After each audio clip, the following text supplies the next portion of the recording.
जय हिंद दोस्तों, नमस्कार। स्वागत है आज की क्लास में। ये वीडियो आपको 3 से 4 दिन के बाद मिल रहा है क्योंकि मैं एक वीडियो को तैयार करने के लिए 3 से 4 दिन से लगा हूं।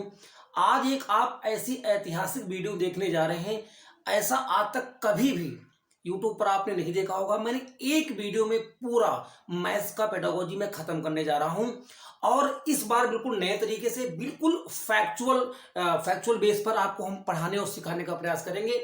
क्योंकि बच्चों में लगभग जैसा कि मैंने आपको 1-2 बार और बताया कि 7-8 साल से मैं सीटीटी को पढ़ा रहा हूं, तो मुझे बहुत अच्छी तरीके से इसके पैटर्न से मैं वाकिफ हूं कि किस प्रकार के सवाल, किस प्रकार के पैटर्न पर हर बार पूछे जाते हैं। तो मैं आपको बताना चाहता हूं, यहाँ पर मैं कुछ रिवील करना चाहता हूं कि लगभग लगभग 100 ऐसे फैक्ट हैं, 100 ऐसे कंसेप्ट हैं, लगभग उसी पर बेस्ड हर एक पेपर में सवाल वहां से बनते हैं।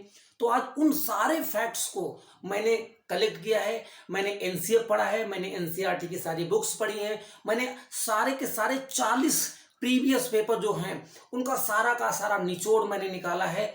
और जो इनके फोकस ग्रुप हैं, जो एनसीईआरटी के और सारे जो रिसर्च पेपर हैं, उन सारी चीज़ों को पढ़ करके, समझ करके और पूरा जो प्रीवियस ईयर पेपर है जो एनालिसिस करके उनका सारा का सारा निचोड़ मैं आज आपके सामने रखने जा रहा हूं। ये पूरी वीडियो आप देखें, एक बार नहीं, 2 बार नहीं, 3 बार में पूरी वीडियो देखें। नोट्स बनाएं, ना नोट्स बनाएं तो आप इसका स्क्रीनशॉट रखें, बार बार इन चीज़ों को आप रिवीजन करें। और मेरी गारंटी है कि आप एग्जाम में 100% स्कोर करने वाले हैं इस पेडागोजी के सेक्शन में। इसमें कोई दिक्कत नहीं है।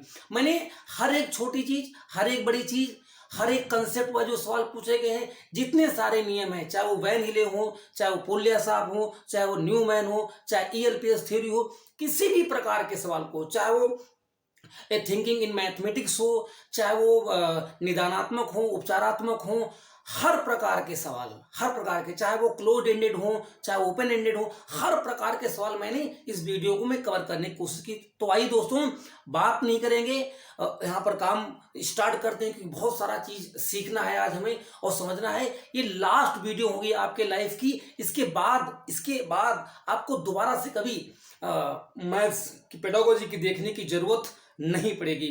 दोस्तों, इस वीडियो को मैं शुरुआत करने जा रहा हूं। इस वीडियो में बहुत ज्यादा मेहनत लगी है और मैं लगभग 3-4 दिन से मेहनत कर रहा हूं।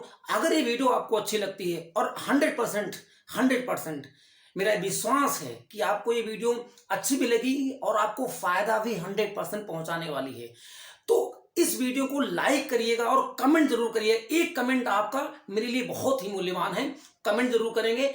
और अगर हो सके तो इस वीडियो को एक लोगों को अगर शेयर करेंगे तो हमने थोड़ी सी आपके लिए मेहनत की है, ये मेहनत हमारी साकार हो जाएगी। आइए, बहुत बहुत धन्यवाद आपका वीडियो देखने के लिए। आइए हम शुरू करते हैं। यहाँ पर गणित गणित गणित का काम सरल बातों को, ध्यान दीजिएगा, गणित का काम सरल बातों को जटिल बनाना नहीं है, बल्कि कठिन बातों को सरल बनाना है।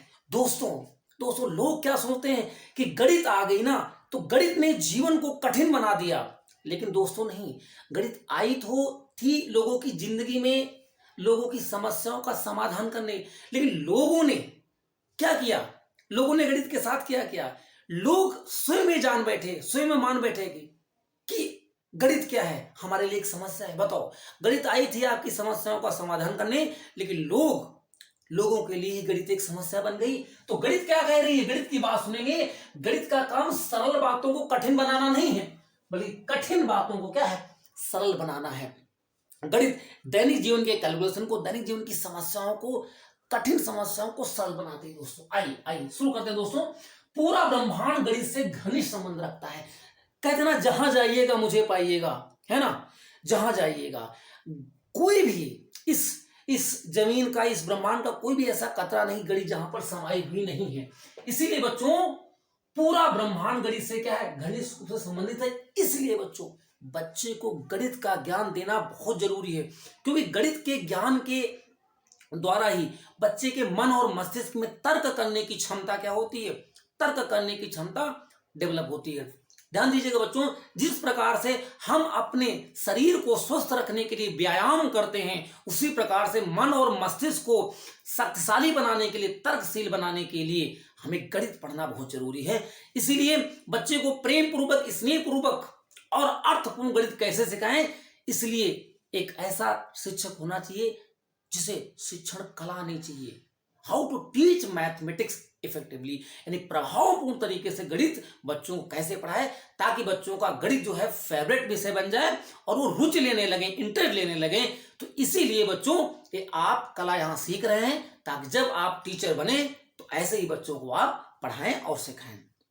ठीक है, मैंने बार बार कहा है कि टीचर वो नहीं होता जो बच्चों की प्यास बुझाता है, बल्कि टीचर वो होता है जो बच्चों को प्यासा बनाता है, जिज्ञासु बनाता है। आइए बच्चों शुरू करते हैं। यहाँ पर गणित के ज्ञान का आधार, गणित के ज्ञान का आधार हमारे ज्ञानेंद्रिय है। जो हमारी ज्ञानेंद्रिय है, ज्ञान हम जिस समस्या को देखते हैं, सुनते हैं, महसूस करते हैं, उन्हीं के आधार पर तो हम रिजल्ट निकालते हैं। इसलिए क्या कहा गया कि गणित के ज्ञान का आधार हमारे ज्ञानेंद्रिय है। आगे चल के हम इसको एक्सप्लेन करेंगे जब हम उदाहरण लेंगे। यहाँ पर गणित गणनाओं का विज्ञान है। गणित गणनाओं का विज्ञान है दोस्तों।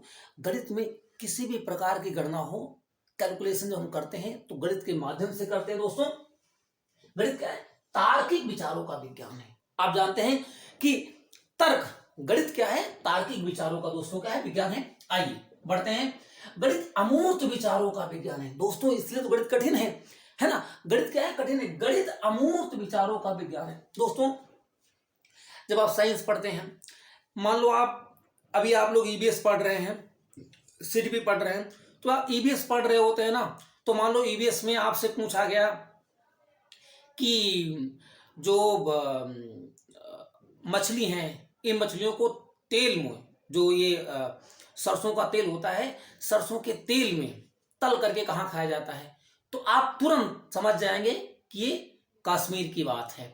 तो बच्चों ये मूर्त रूप नहीं हुआ, ये मूर्त रूप हुआ क्योंकि आप जलेबी को क्या है, आप मछली को भी जानते हैं और आप तेल को भी जानते हैं, है ना। लेकिन जब गणित की गणनाएं होती हैं बच्चों तो अमूर्त रूप से होती है ना, अमूर्त रूप से होती, तो उनको फील करना थोड़ा सा क्या होता है, कठिन होता है।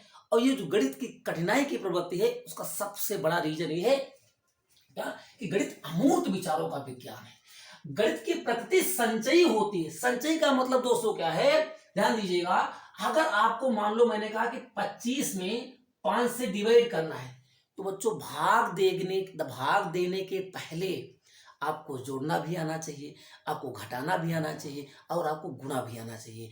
यानी एक जो सवाल होता है उसकी जो समस्याएं होती हैं, समस्या तो आपसे एक पूछी जाएगी, लेकिन एक समस्या को सॉल्व करने के लिए उसे कई सारी समस्याएं जुड़ी होती हैं और उनका भी सॉल्यूशन आपको आना चाहिए।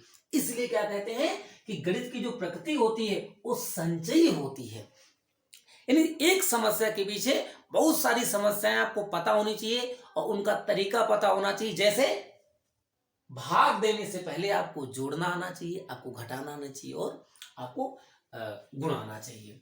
इसको तो गणित की प्रकृति तार्किक होती है। ठीक है ठीक है, गणित की प्रकृति क्या होती है? तार्किक होती है। ये तो आपको यहाँ पर आपको बताया दिया कि मेन इसका रीजन क्या होता है, तार्किकता ही होता है। ठीक है, गणित प्रकृति में पदानुक्रमित है, बहुत ही इंपॉर्टेंट है बच्चों। ये जब डायरेक्ट इनडायरेक्ट में आपसे पूछाएगा, ध्यान देना कि जो गणित होती है, मैथमेटिक्स होती है ना, ये हायरार्की सिस्टम में होती है।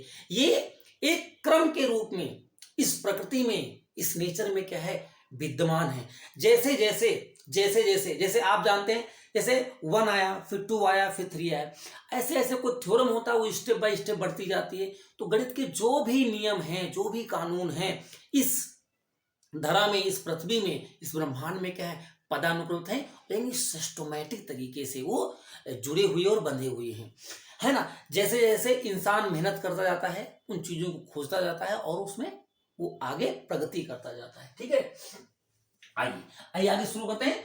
गणित के अध्ययन से मन व मस्तिष्क में तर्क करने की आदत प्रतिस्थापित होती है। यस, गणित के अध्ययन से क्या होता है, मन और मस्तिष्क में तर्क करने की आदत प्रतिस्थापित होती है। आइए आगे बढ़ते हैं। एनसीएफ 2005 के अनुसार गणित में सफलता, एनसीएफ 2005 क्या कह रहा है कि गणित में सफलता सभी बच्चों के लिए आवश्यक है और कोई भी गणित सीख सकता है, कोई भी। एनसीएफ 2005 कहता है चाहे लड़का हो चाहे लड़की हो, हर एक को गणित सीखना है। सभी के लिए गणित क्या है, सभी के लिए गणित में सफलता आवश्यक और सभी को गणित सीखना है। इसलिए चाहे वो टीचर हो, चाहे वो पाठ्यक्रम हो, चाहे वो व्यवस्था हो, सबका एक उत्तरदायित्व बनता है कि ऐसी व्यवस्था ऐसा माहौल, ऐसा वातावरण क्रिएट किया जाए कि कोई भी बच्चा गणित से वंचित ना रह जाए। आइए दोस्तों, ये दोस्तों मैंने जो बातें ली है ना, ये बिल्कुल आपके प्रीवियस ईयर पेपर जिस प्रकार से पैटर्न पूछा जा रहा है, वो सारा पैटर्न मैंने यहाँ पर निकालने का प्रयास किया है। गणित शिक्षण का उद्देश्य गणित को सरल एवं रुचिकर बनाना है। यस, गणित शिक्षण का उद्देश्य क्या है?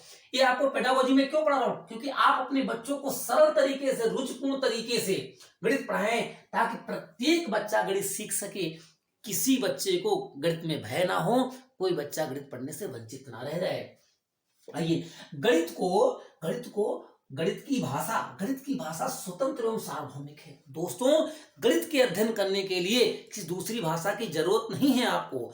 और जो गणित आप हिंदुस्तान में पढ़ते हैं, वही दुनिया के किसी भी कोने में जाएंगे, यानी एक ही रूप आपको मिलेगा। यानी ये इसकी कौन सी विशेषता है? इसकी सार्वभौमिकता की विशेषता है। यानी गणित की भाषा क्या है बच्चों? स्वतंत्र है, और ये क्या है? सार्वभौमिक है। अब गणित के अंग कभी कई बार पूछा जाता है, तो कौन कौन से अंग हैं? ध्यान देंगे, पद यानी टर्म, प्रत्यय यानी कंसेप्ट, सूत्र यानी फार्मूला, सिद्धांत प्रिंसिपल, और चिन्ह मतलब साइन। तो ध्यान देना, गणित भाषा के कौन कौन से अंग हैं? पद हैं, प्रत्यय हैं, सूत्र हैं, सिद्धांत है, और क्या है? चिन्ह है। ठीक है बच्चों, आइए बच्चों बढ़ते हैं आगे। गणित शिक्षण का उद्देश्य बच्चे की सोच प्रक्रिया का गणितीकरण करना है। वाह, ये सवाल आपसे कई बार पूछा जाता है। ध्यान दीजिएगा, प्राइमरी लेवल में जब पूछा जाए तो प्राइमरी, ये मत कहना कि गणित में कौशल के लिए बच्चे को गणित पढ़ाया जाता, नहीं। प्राइमरी में पूछा जाएगा तो आप ये ध्यान देंगे कि गणित शिक्षण का उद्देश्य क्या है, कि बच्चे की सोच प्रक्रिया का गणितीकरण क्या है, कि बच्चा गणित की तरह तार्किक रूप से सोच सके, ताकि एक समस्या को वो सिर्फ सॉल्यूशन ही ना कर पाए, बल्कि एक समस्या के लिए वो कई तरह से समाधान पेश कर पाए। अर्थात एक समस्या के बारे में बच्चा जब कई प्रकार से सोचता है और उसका सॉल्यूशन करने का प्रयास करता है, इसी सिस्टम को बच्चों मैथमेटाइजेशन यानी गणितीकरण कहा जाता है। दोस्तों, आशा है आपको बहुत ही मजा आ रहा होगा, और मैंने बहुत ज्यादा मेहनत की है। मैं सारी चीजें आपको, ये बोर्ड तो बेटा डिजिटल नहीं है, लेकिन इसका जो कंटेंट है वो आपको मिलेगा नहीं। मैंने बहुत ज्यादा मेहनत की, मैंने सारी चीजें निकाल दी। इस बार सब कुछ रिवील कर दिया, कुछ बचेगा नहीं, सब कुछ, सारी चीजें आपको बाहर मिलेंगी। आप बस इन चीजों को आप देख लीजिए, सब कुछ यहीं से आने वाला है आपके पेपर में। अब देखिए आगे कुछ विधियां मैंने लिखी यहाँ पर, जैसे जैसे आपके पेपर में पूछी गई वही विधियां लिखी। प्रदर्शन विधि क्या कहते हैं? देखो सुनो समझो। पहले देखो सुनो समझो, ये कौन सी विधि? प्रदर्शन। प्रयोगशाला विधि में क्या होता है? बच्चा करके सीखता है। प्रयोगशाला लेबोरेटरी सिस्टम में क्या होता है? बच्चा करके सीखता है। वाह। आगमन विधि बहुत ही इंपॉर्टेंट है। प्राथमिक कक्षाओं के बच्चों को क्या करते हैं? ये सबसेट विधि है। इसमें बच्चों क्या होता है? उदाहरण से नियम की तरफ पढ़ाया जाता है, मूर्त से अमूर्त की तरफ पढ़ाया जाता है, सरल से कठिन की तरफ, है ना, स्थूल से सूक्ष्म की तरफ, विशिष्ट से सामान्य की तरफ, है ना। ये सारी अवधारणाएं हैं, बस यही सारी चीजें आपसे पूछी जाती। तो आगमन नियम बच्चों प्राथमिक कक्षाओं के बच्चों के लिए रामबाण है। सबसे पहले यही पढ़ाया जाता है। अगर प्राइमरी क्लास के बच्चों के लिए कोई विधि बनी है ना दोस्तों, तो सबसे पहले वो विधि क्या है? आगमन विधि है। निगमन विधि, आगमन विधि का उल्टा बच्चों क्या होती है? निगमन। एक चीज याद रखना कि सूत्र निर्माण की प्रक्रिया धीरे धीरे यहां शुरुआत हो जाती है, लेकिन सूत्र बन कहा जाता है बच्चों? निगमन विधि में। इसीलिए उच्च कक्षाओं के लिए निगमन विधि क्या है? उपयोगी है। और बच्चा निगमन विधि में कैसे पढ़ाया जाता है? नियम से, सूत्र से, सिस्टमैटिक तरीके से। अब इसकी जरूरत क्यों पड़ी? देखो बच्चा, ऐसा है ना कि प्राइमरी कक्षाओं में क्या होता है ना कि सिलेबस बहुत कम होता है, तो उसमें हम आराम से कंसेप्ट वाइज पढ़ा सकते हैं। लेकिन उच्च कक्षाओं में सिलेबस ज्यादा हो जाता है, हमें पढ़ाना, समझना या समझाना ज्यादा होता है, तो उसमें सिर्फ कंसेप्ट से नहीं चल सकते हैं। हमें ऐसा फार्मूला भी हो कि तुरंत फार्मूला रखो और आपका आंसर है और आप आगे बढ़ जाएं। तो प्राइमरी क्लास के लिए क्या है बच्चों? आगमन विधि है। लेकिन प्राइमरी से आगे बढ़ेंगे तो हमें निगमन विधि का सहारा लेना पड़ेगा, क्योंकि हमें किसी सवाल को, किसी समस्या को सॉल्व करने के लिए हमें कोई ना कोई तरीका जरूर चाहिए। ठीक है बच्चों, विश्लेषण विधि में क्या होता है, समस्याओं को अलग अलग टुकड़ों में, समस्याओं को अलग अलग टुकड़ों में विभाजित करके हम किसी निष्कर्ष पर पहुंचते हैं। बच्चों ये भी बहुत ही शानदार है, क्योंकि जब चीजों को हम छोटा छोटा टुकड़ों में काटते हैं, अलग अलग डिवाइड करते हैं, तो बच्चा बहुत ही आसानी से समझ सकता है। तो ये भी बहुत ही अच्छी विधि है। संश्लेषण विधि, संश्लेषण विधि विश्लेषण विधि का उल्टा है। विश्लेषण में चीजों को क्या करते हैं, अलग अलग टुकड़ों में करते हैं, और संश्लेषण में उन्हीं टुकड़ों को बच्चों जोड़ देते हैं, जिसमें अलग अलग समस्याओं को जोड़ा जाता है और जोड़ करके हम समस्याओं का बच्चों सॉल्यूशन करते हैं। ठीक है, ये सारी चीजें मैंने आपको समझाने का प्रयास किया। अब आइए आगे बढ़ते हैं। हर्बर्ट स्पेंसर के पाठ योजना में कितने चरण हैं, आपने पढ़ा होगा 5 चरण हैं। कितने चरण हैं, तो हर्बर्ट स्पेंसर की पाठ योजना में कितने बच्चों चरण हैं, 5 चरण हैं। ये भी एक बार सवाल में पूछा गया है।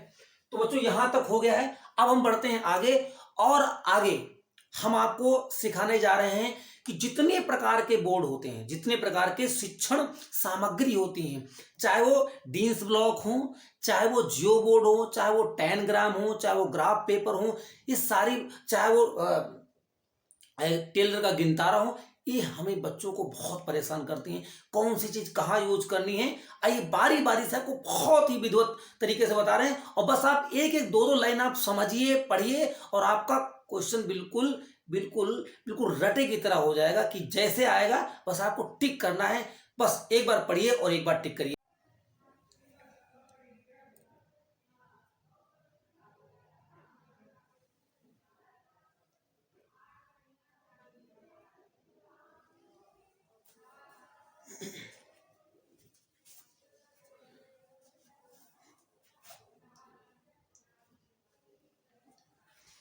आइए दोस्तों, यहाँ पर हम लोग देख रहे हैं शिक्षण सहायक सामग्री, ये बहुत ही ज्यादा आपके लिए इंपॉर्टेंट है। यानी यहाँ से 2 सवाल आपके पेपर में हर हाल में बनेंगे। आइए दोस्तों, अबेकस, अबेकस आप जानते हो दोस्तों कैसा होता है, यहाँ पर आपको फिगर भी दिख रहा होगा। ठीक है, अबेकस में क्या होता है, इसमें गिनती सिखाना होता है ना, काउंटिंग नंबर्स, स्थानीय मान, लिखना, पढ़ना, जोड़ना और घटाना।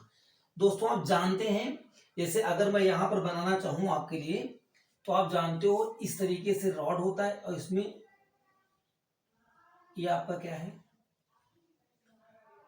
तो इस तरीके से बच्चों क्या है, यहां पर क्या करता है, इस तरीके से यहां पर ये स्थानीय मान यानी वंस, ये वंस है तो टेंस है, यानी इकाई है, दहाई है, 1 2 3, यानी स्थानीय मान, जोड़ना, घटाना और काउंटिंग नंबर्स के बारे में यहां से बच्चा अबेकस के बारे में, अबेकस के माध्यम से बच्चा सीखता है। तो जो अबेकस है बच्चों, ये छोटे बच्चों के लिए बहुत ही ज्यादा उपयोगी होता है, और बच्चे थोड़ा इंटरेस्ट भी लेते हैं और आसानी से इसका उपयोग करना सीख जाते हैं। तो अगर आपके सवाल में अबेकस आता है, तो अबेकस में क्या याद रखेंगे कि बच्चे क्या सीखते हैं, काउंटिंग नंबर्स, स्थानीय मान, प्लेस वैल्यू, लिखना, पढ़ना, संख्याओं को लिखना और पढ़ना, और जोड़ना और घटाने का अबेकस में प्रयोग किया जाता है। ठीक है दोस्तों, आइए आगे बढ़ते हैं। ग्राफ पेपर, ग्राफ पेपर को ही ग्रिड पेपर कहा जाता है, इसी को बच्चों स्क्वायर पेपर कहा जाता है।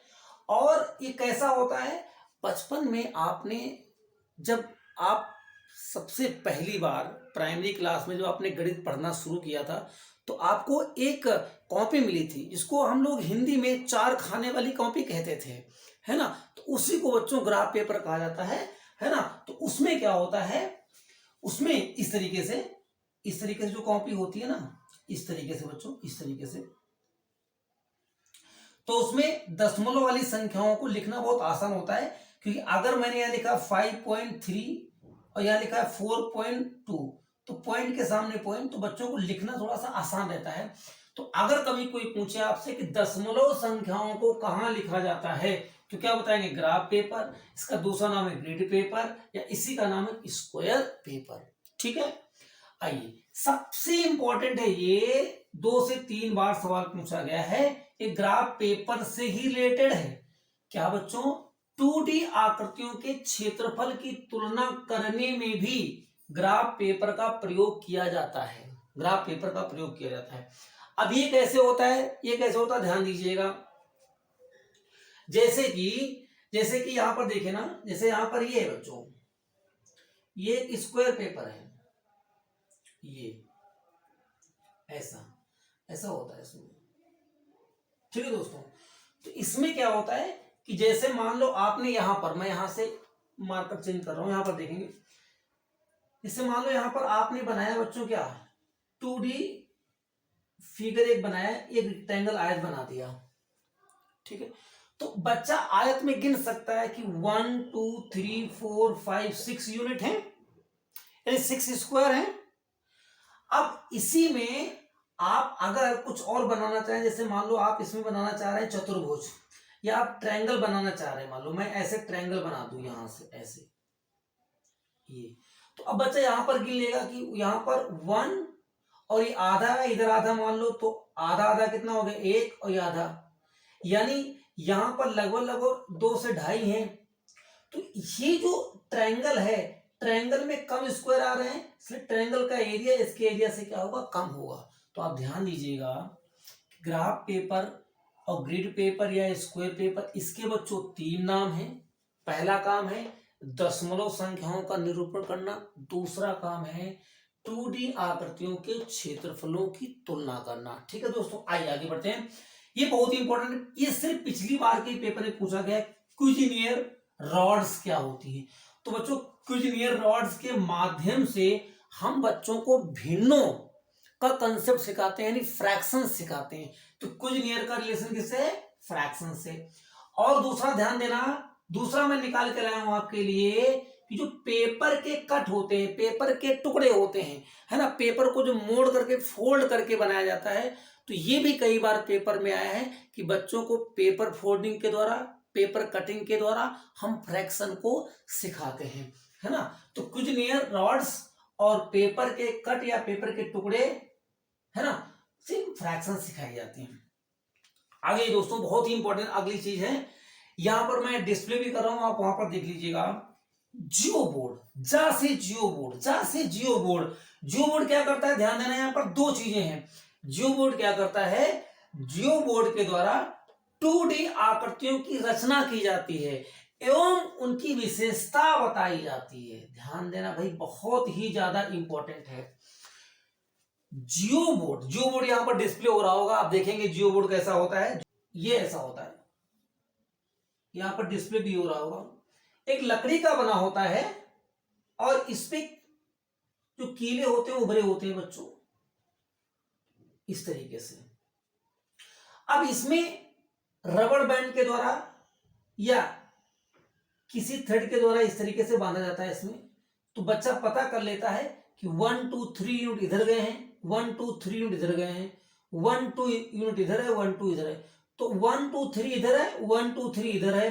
तो इसका मतलब बच्चा आप समझ लेगा इस बात को बिना रटे कि 3 यूनिट इधर 3 यूनिट इधर, यानी आमने सामने भुजाएं बराबर हैं, और इधर भी 2 और इधर भी 2, यानी इधर भी आमने सामने की साइड क्या है, इक्वल है।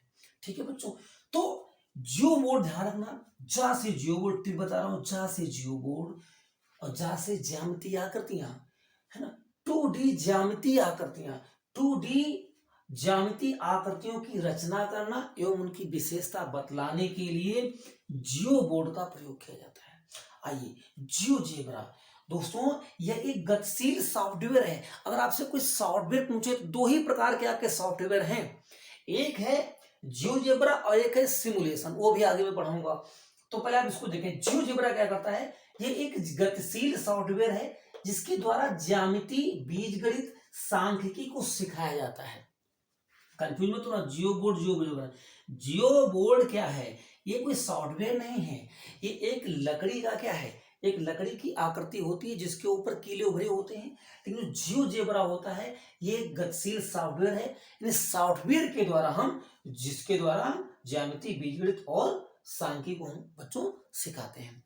यहां तक बात क्लियर होगी। तो आइए दोस्तों आगे बढ़ते हैं और आपको हम कुछ और महत्वपूर्ण इसमें विधियां आपको सिखा रहे हैं आगे।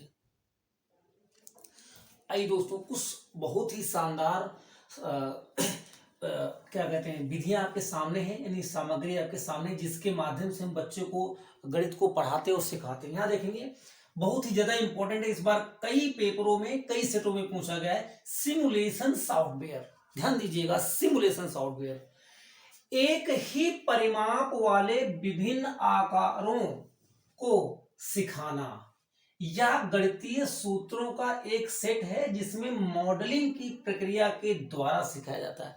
ध्यान देना दोस्तों, अगर आपसे कोई ये पूछता है कि सिमुलेशन सॉफ्टवेयर का क्या काम है, तो सिर्फ एक चीज आपको बतानी है कि एक ही परिमाप वाले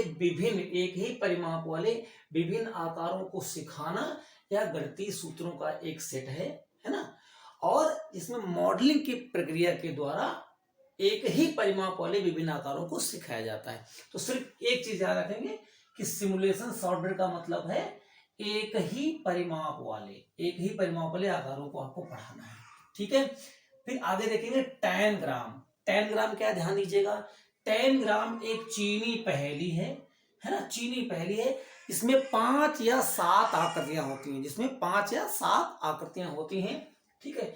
इसमें क्या होता है बच्चों, ये क्यों पढ़ाया और सिखाया जाता है, तो टैन ग्राम का उद्देश्य होता है कि जो ज्योमेट्रिक आकृतियां हैं, आकृतियों से संबंधित बच्चों में स्थानिक समझ है ना, जो स्पेशियल जो अंडरस्टैंडिंग होती है ना, वो स्थानिक समझ को विकसित करने के लिए पढ़ाया जाता है।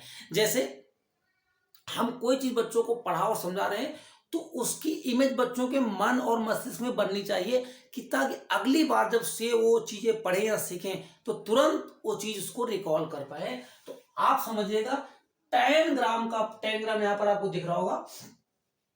टैन ग्राम क्या है, चीनी पहेली है, इसका प्रयोग होता है स्थानिक समझ को विकसित करने के लिए प्रयोग किया जाता है। ठीक है, अब आइए दोस्तों आगे बढ़ते हैं। डीन्स या इसको कई बार डाइनेस ब्लॉक बोला जाता है। अगला नाम है बेस 10 ब्लॉक, यानी इसका बेस क्या होता है, 10 होता है। मल्टी बेस अर्थमेटिक ब्लॉक, यानी मल्टी बेस अंगणित ब्लॉक भी कहा जाता है। तो ध्यान दीजिएगा, इसके इतने सारे नाम है, Dienes block, Dienes block, base 10 block, multi base अंगणित। मेन चीज डीन्स या डाइनेस आता है, तो उसको आप समझिएगा। अब इसका काम क्या होता है, डीन्स ब्लॉक का काम क्या होता है, बुनियादी अवधारणाओं है ना, बुनियादी अवधारणाओं जैसे संख्याएं, संख्या बोध, स्थानीय मान, जोड़ना घटाना आदि को सिखाया जाता है। तो थोड़ा इसके बारे में समझेंगे कि जो बहुत बेसिक जानकारी होती है, जैसे संख्याओं को लिखना, संख्याओं को पढ़ना, संख्याओं को जोड़ना, संख्याओं को घटाना, स्थानीय मान, बहुत ही बेसिक चीजों को, और संख्या बोध यानी संख्याओं से संबंधित जो समझ होती है उसमें डीन्स ब्लॉक में एक्चुअली में जो ब्लॉक होता है ना, वो एक स्क्वायर पेपर की तरह होता है। चूंकि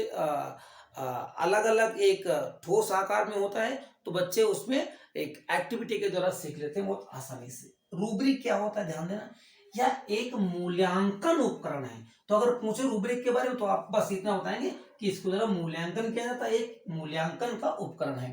ये सब नए सवाल बच्चों इस बार बने हुए हैं, वो सारे चीज मैं ढूंढ ढूंढ के रखे आपको करा रहा हूं। सौष्टिक पद्धति, देखो बिल्कुल नया सवाल है, आपको मिलेगा नहीं कि सौष्टिक पद्धति क्या होती है।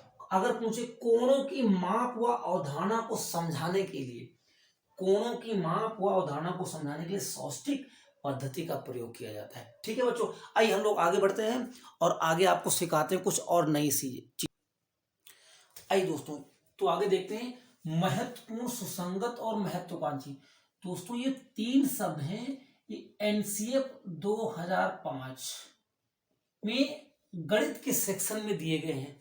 बच्चों ये बहुत ही इंपॉर्टेंट है, लगभग हर सेट में यहां से कोई ना कोई एक पूछा जाता है। तो आप समझेंगे कि एक बच्चा जिसे आप गणित सिखाने जा रहे हैं उसके लिए इन तीनों शब्दों का मतलब क्या है। तो यानी कहा महत्वपूर्ण, सुसंगत और महत्वाकांक्षी। महत्वपूर्ण यानी इंपॉर्टेंट, यानी बच्चे को जो भी सारी बेसिक जानकारी है जो उसके लिए जरूरी है, जैसे संख्याओं का ज्ञान, गिनती गिनना, जोड़ना घटाना, सही तरीके से लिखना, सही तरीके से बोलना, ये जो बहुत बेसिक जानकारी है बच्चे के लिए, जो बच्चे के हिसाब से, उसकी एज ग्रुप के हिसाब से है ना, उसके सीखने के हिसाब से, उसके क्लास के हिसाब से जो कैटेगराइज करी गई हैं है ना, उसी को कहते हैं महत्वपूर्ण।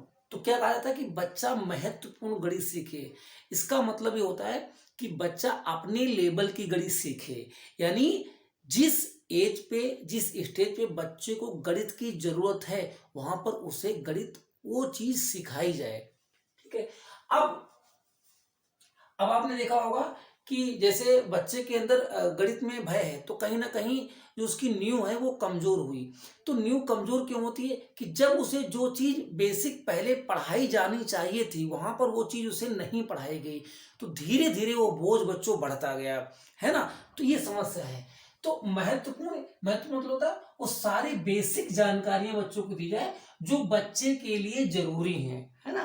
तो यहाँ पर महत्वपूर्ण मतलब क्या होगा कि बच्चा महत्वपूर्ण गणित सीखे, और बच्चे के लिए जो जिस क्लास में जो चीजें जरूरी हैं उसको उस क्लास पर सही तरीके से चीजों को सिखाया जाए, फिर उसको आगे बढ़ाया जाए। राइट। आइए आगे बढ़ते हैं। सुसंगत मतलब क्या है कि पूर्व ज्ञान के साथ, है ना, पूर्व ज्ञान के साथ नवीन ज्ञान को क्या करना है, जोड़ना है। पूर्व ज्ञान, पहले जो आपने सीखा है ना, उसका नए ज्ञान के साथ, यानी पूर्व में सीखा गया ज्ञान नवीन ज्ञान के साथ सुसंगत होना चाहिए, यानी उसका मिलता जुलता रूप होना चाहिए, या उसको आपको मिलाना है, ताकि जो सीखने का जो क्रम है वो व्यवस्थित हो सके और चीजें आसान हो सके। तो महत्वपूर्ण आ गया, सुसंगत आ गया। महत्वाकांक्षी मतलब होता है, ये होता है उच्च उद्देश्य, उच्च उद्देश्यों को प्राप्त करने वाला, उच्च उद्देश्यों को प्राप्त करने वाला होना चाहिए। अब एक बार फिर समझिएगा, महत्वपूर्ण में बच्चा क्या करता है, ध्यान दीजिएगा। अब आप, महत्वपूर्ण में क्या होता है, बच्चा संकीर्ण उद्देश्यों को पूरा करता है। ये कई बार पेपर में पूछा गया कि संकीर्ण उद्देश्यों को, संकीर्ण उद्देश्य जो होता है वो नैरो एम, वो नेगेटिव नहीं होता है, वो बच्चे की बेसिक नीड्स को कंप्लीट करता है।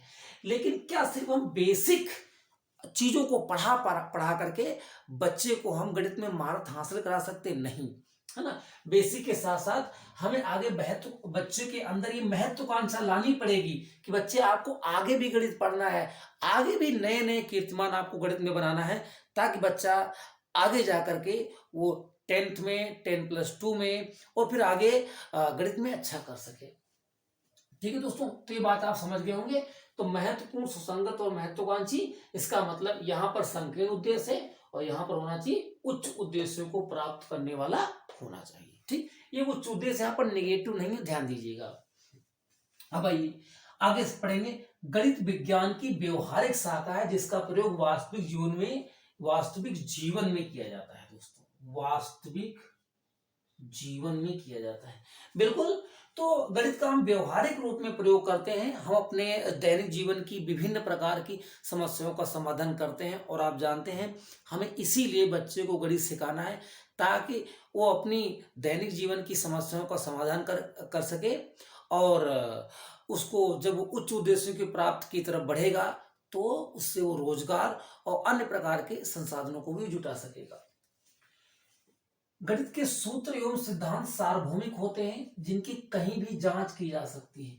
इसका मतलब बच्चों ये होता है कि गणित, अभी आपको मैंने बताया कि सार्वभौमिक विषय है, इसके नियम सिद्धांत पूरे ब्रह्मांड में एक जैसे लगभग लागू होते हैं, है ना, कोई इसमें अपवाद तो होता नहीं है।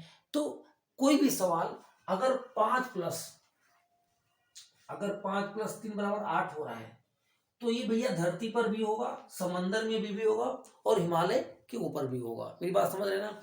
तो गणित के जो नियम और सिद्धांत होते हैं वो सब एक जैसा लागू होते हैं। ठीक है। गणित के अध्ययन से बच्चों में आत्मविश्वास एवं आत्मनिर्भरता गुण आता है। आपने देखा होगा जब बच्चे गणित का सवाल सॉल्व कर लेते हैं तो उनका कॉन्फिडेंस लेवल नेक्स्ट लेवल पर होता है, वाह, है ना, यस, मैंने चीजों को मतलब कर लिया, मैं समझ पा रहा हूं। तो इससे थोड़ा सा बच्चों के अंदर ना आत्मविश्वास आता है, आत्मनिर्भरता है कि मैंने कुछ किया है, मैंने कुछ हासिल किया है। ठीक है। गणित के ज्ञान से बच्चों में समस्या समाधान करने की क्षमता विकसित होती है। ठीक है, ये तो आप बात समझ गए।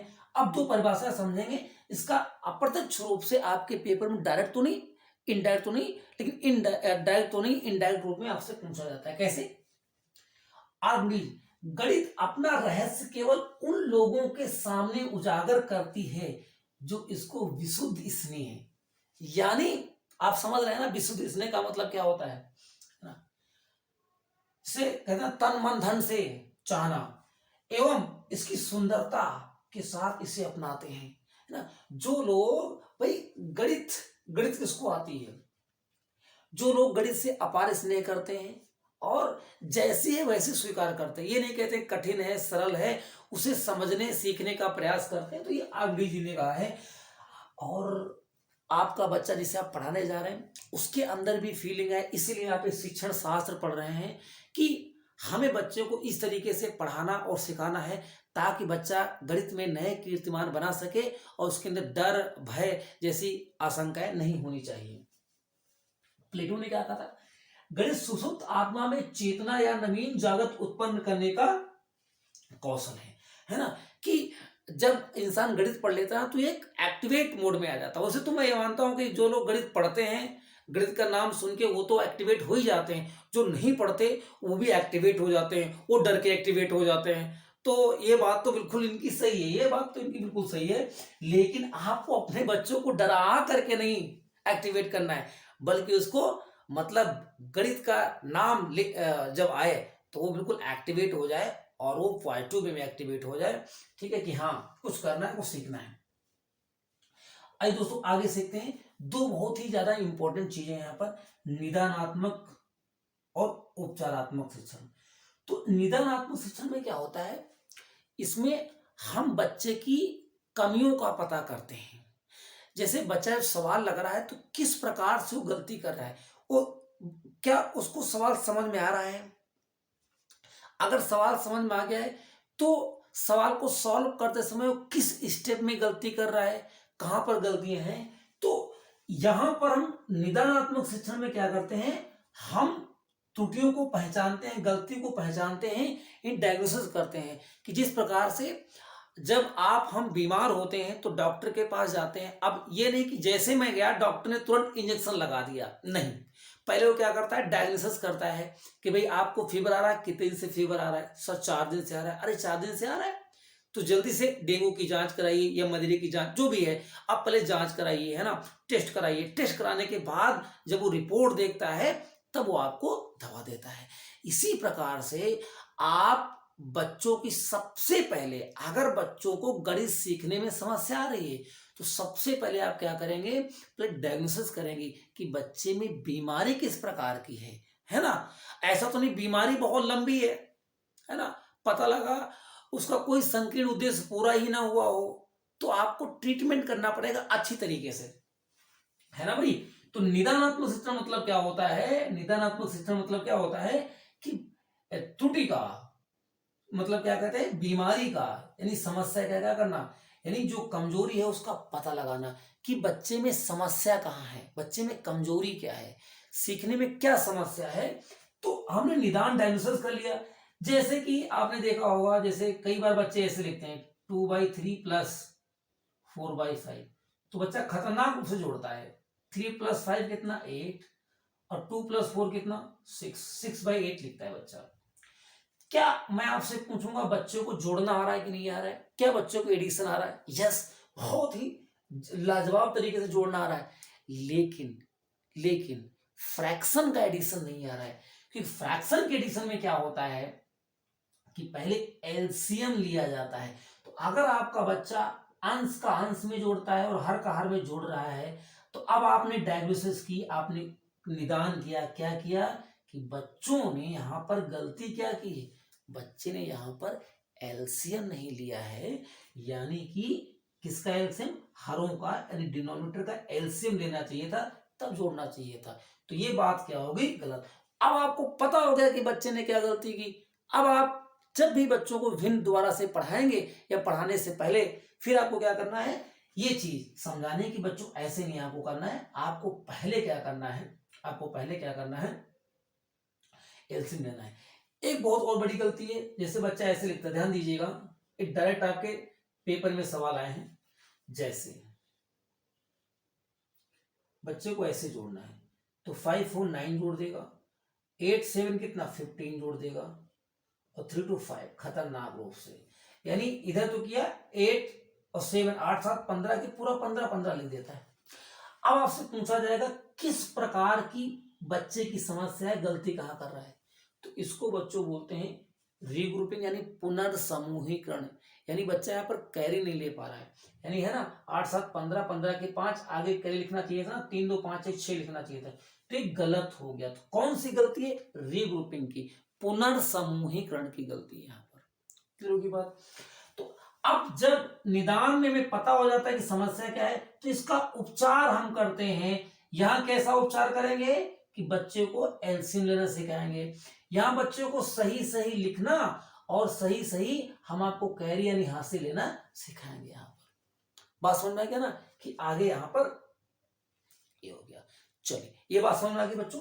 अब आगे देखेंगे तो अब आप यहां देखिएगा, ये जो सारी बच्चा यहाँ पर गलती कर रहा था उसके लिए एक लाइन लिखी गई जो आपके पेपर में बहुत बार पूछी है। क्या, अब आपसे पूछा गया जो बच्चे गलतियां करते हैं क्या वो नादानी करते हैं, बच्चों गलतियां नहीं करनी चाहिए, है ना, बच्चों की गलतियां जो होती हैं वो लापरवाही होती, ऐसा बिल्कुल भी नहीं सोचना है।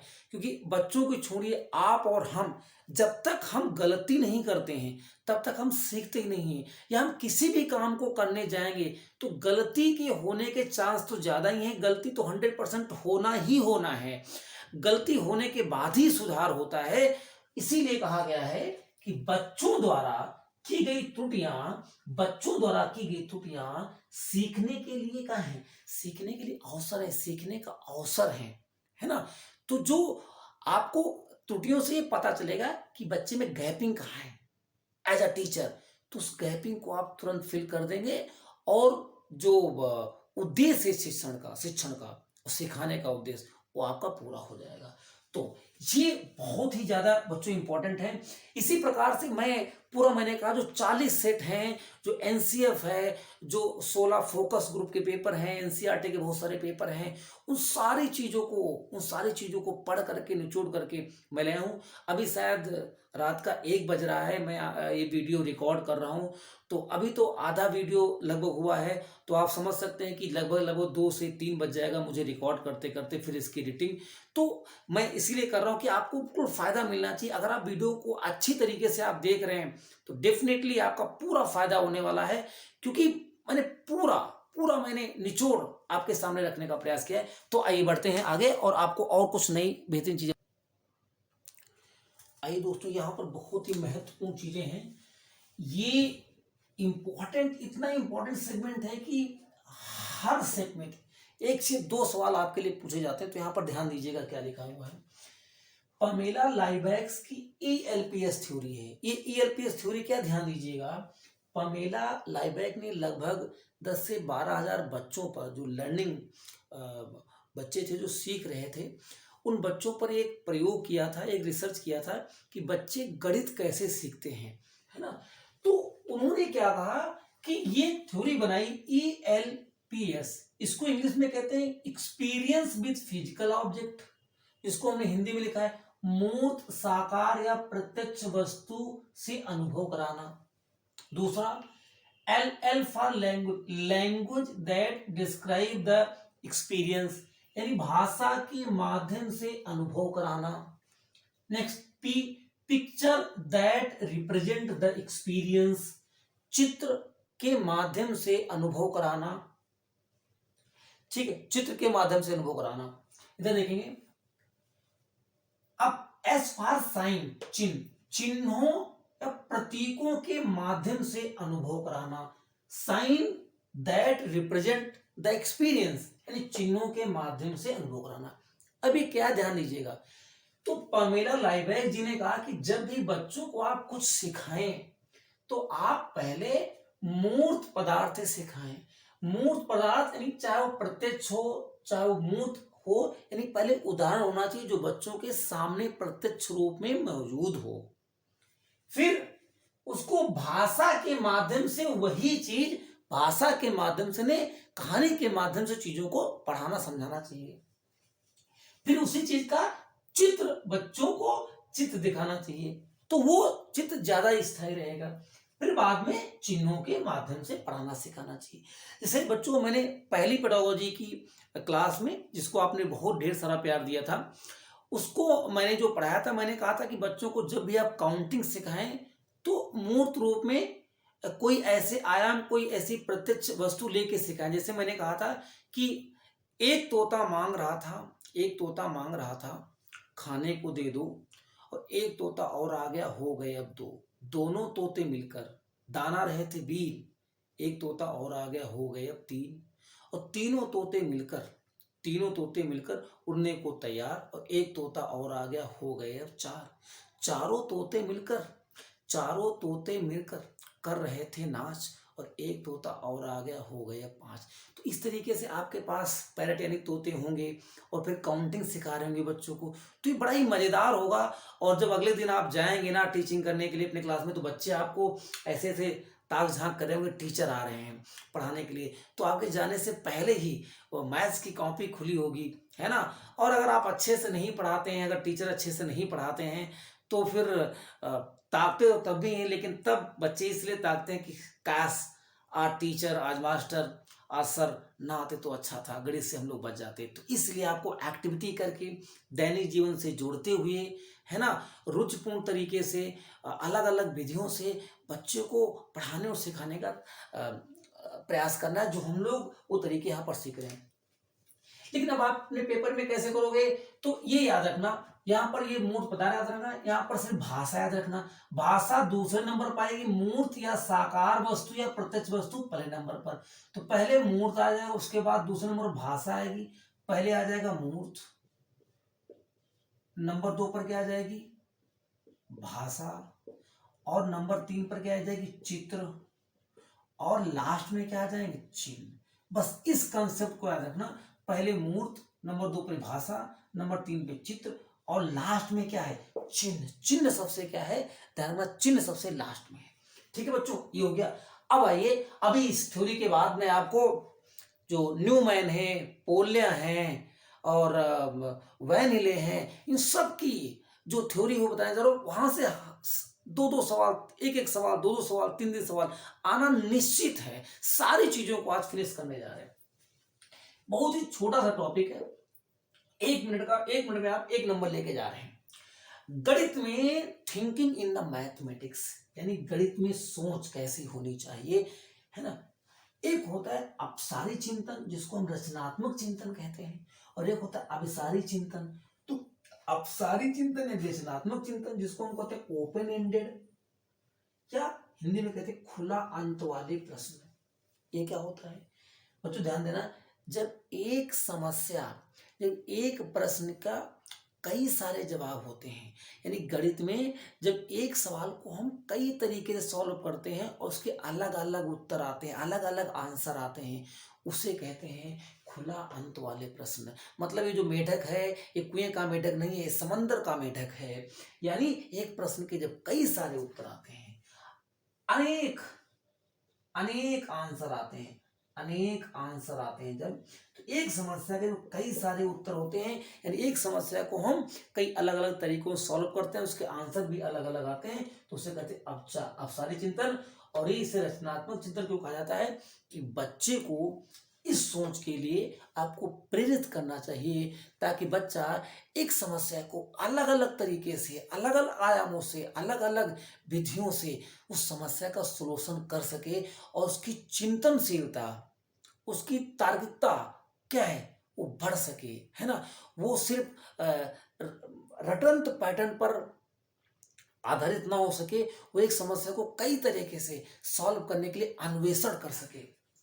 अभिसारी चिंतन क्या होता है, एक समस्या का एक प्रश्न का जवाब एक ही जब हो। अब दोनों को मैं समझा देता हूं। सबसे पहले आप सुनेंगे इसको, अभिसारी को, ध्यान दीजिएगा।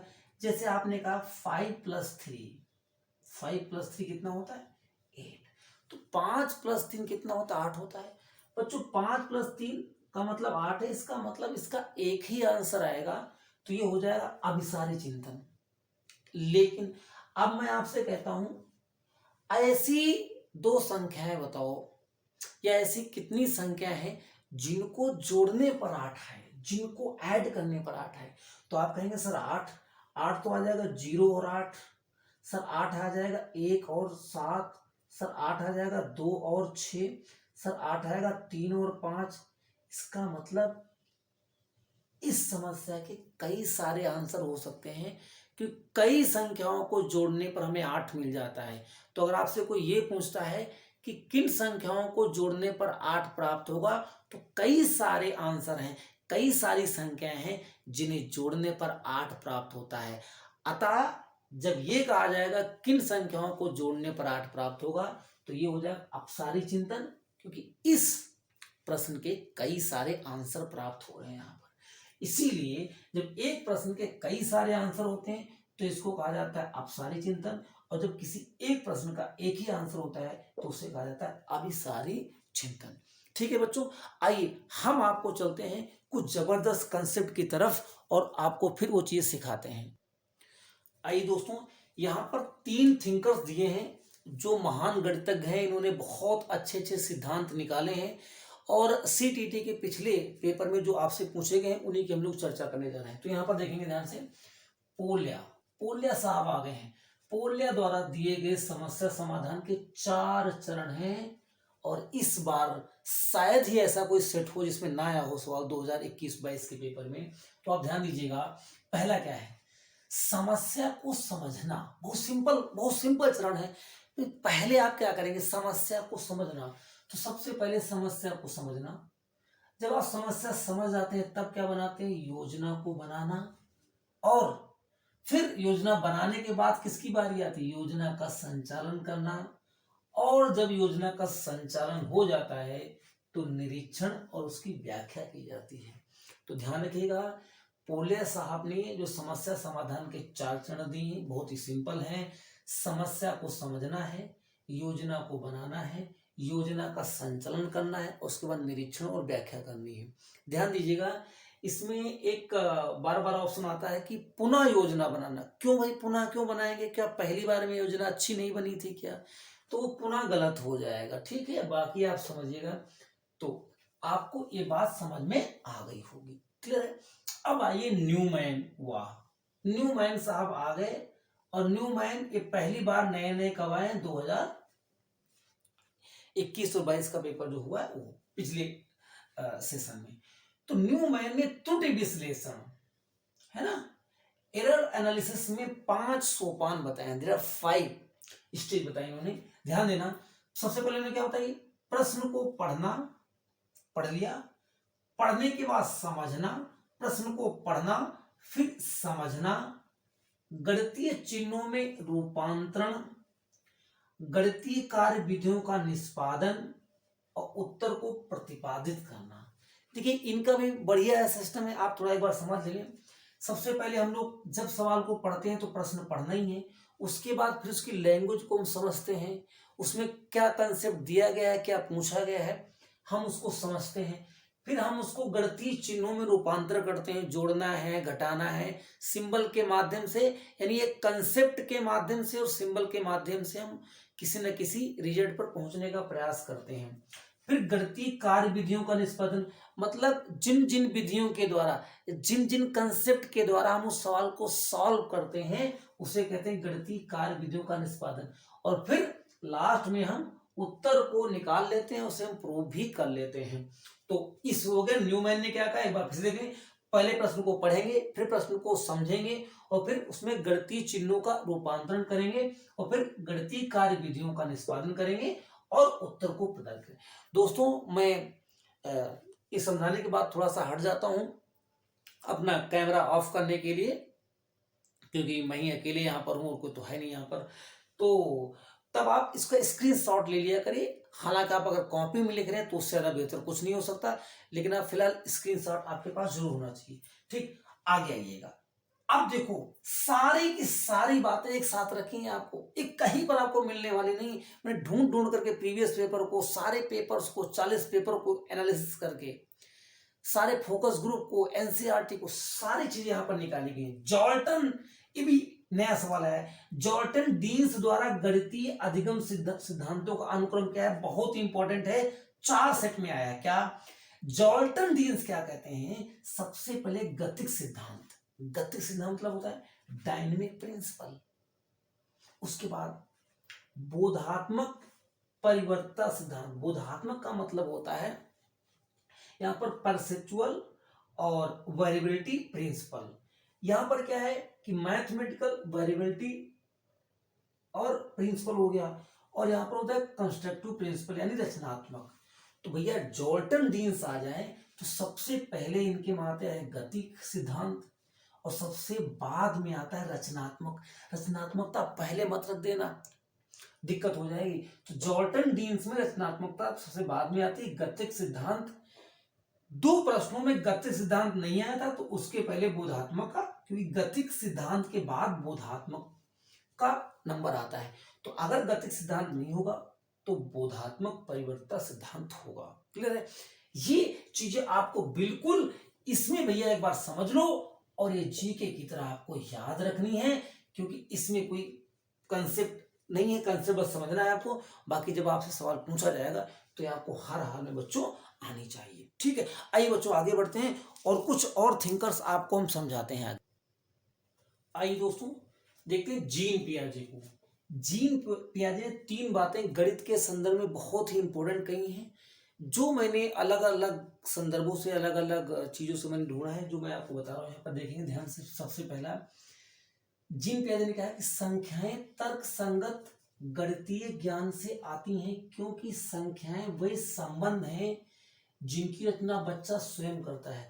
आप जानते हो कि जीन पियाजे ने संज्ञानात्मक सिद्धांत दिया है। यानी संज्ञानात्मक का मतलब है कि जो भी बच्चा है, जो भी संज्ञानात्मक होता है ज्ञान, यानी बच्चा ज्ञान का निर्माण स्वयं करता है, ये जीन पियाजे कहते हैं। तो वही चीज गणित में भी ये कह रहे हैं कि बच्चा ज्ञान, जो तर्क होता है उसकी रचना बच्चा स्वयं करता है। ये थोड़ा आपके लिए आसान हो जाएगा। पहली बात, यानी जो तर्क है ये बच्चा स्वयं अपने आप करता है, बस उसको माहौल यानी इन्वायरमेंट मिलना चाहिए। दूसरा, 1 से 10 तक की गिनती को पढ़ना, लिखना व सीखने की व्यवस्था को उपकरण माना जाता है। इन्होंने उसे उपकरण कहा है कि जब बच्चा 1 से 10 तक की गिनती, काउंटिंग सीखता है, लिखना सीखता है, पढ़ना सीखता है, जो व्यवस्था है इसे उपकरण माना है। किसने उपकरण माना है? जीन पियाजे ने उपकरण माना है। ध्यान दीजिएगा, बहुत इंपॉर्टेंट है। इससे ज्यादा इंपॉर्टेंट ये सवाल है, इसको समझिएगा। जीन पियाजे ने कहा था क्या कि बच्चे के अंदर सबसे पहले लंबाई, उसके बाद भार और बाद में आयतन आता है।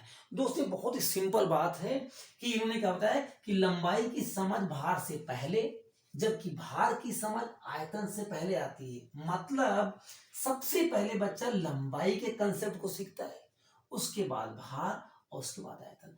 बच्चों ये बहुत ही सिंपल बात है, आप बहुत आसानी से समझ सकते हैं कि बच्चे के सामने आपने पहले ए लाइन बनाई, फिर आपने बी लाइन बनाई, तो बच्चा पहले ये नहीं देखेगा कि लाइन कितनी भारी है, कितनी बड़ी है।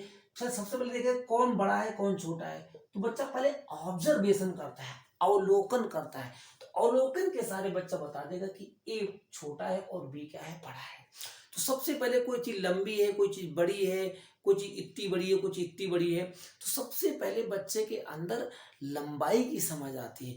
लंबाई के बाद फिर उसका आता है भार, और भार के बाद उसका आयतन। जैसे बच्चों यहाँ पर एक एग्जांपल से मैं आपको यहाँ पर समझाना चाहता हूँ, वो आप समझिएगा कैसे। यहाँ पर देखिएगा, जैसे जैसे मान लो बच्चों यहाँ पर एक ही है आपका, एक ये आपका क्या है, एक गिलास है। अब इस गिलास में क्या करना है आपको, ये समझिएगा। इस गिलास में अभी इस गिलास की लंबाई कितनी है, तो ये गिलास की हो जाएगी क्या, लंबाई। तो बच्चा पहले लंबाई देखेगा, फिर बाद में इसको बच्चा जब उठाता है तो देखेगा किसका भार कितना है, कितना वजन है, मतलब फिर बाद में समझेगा कि इसमें कितना पानी आएगा, वो उसका आयतन होगा। जो बच्चों आकृतियों की क्षमता होती है सबसे बाद में आती है।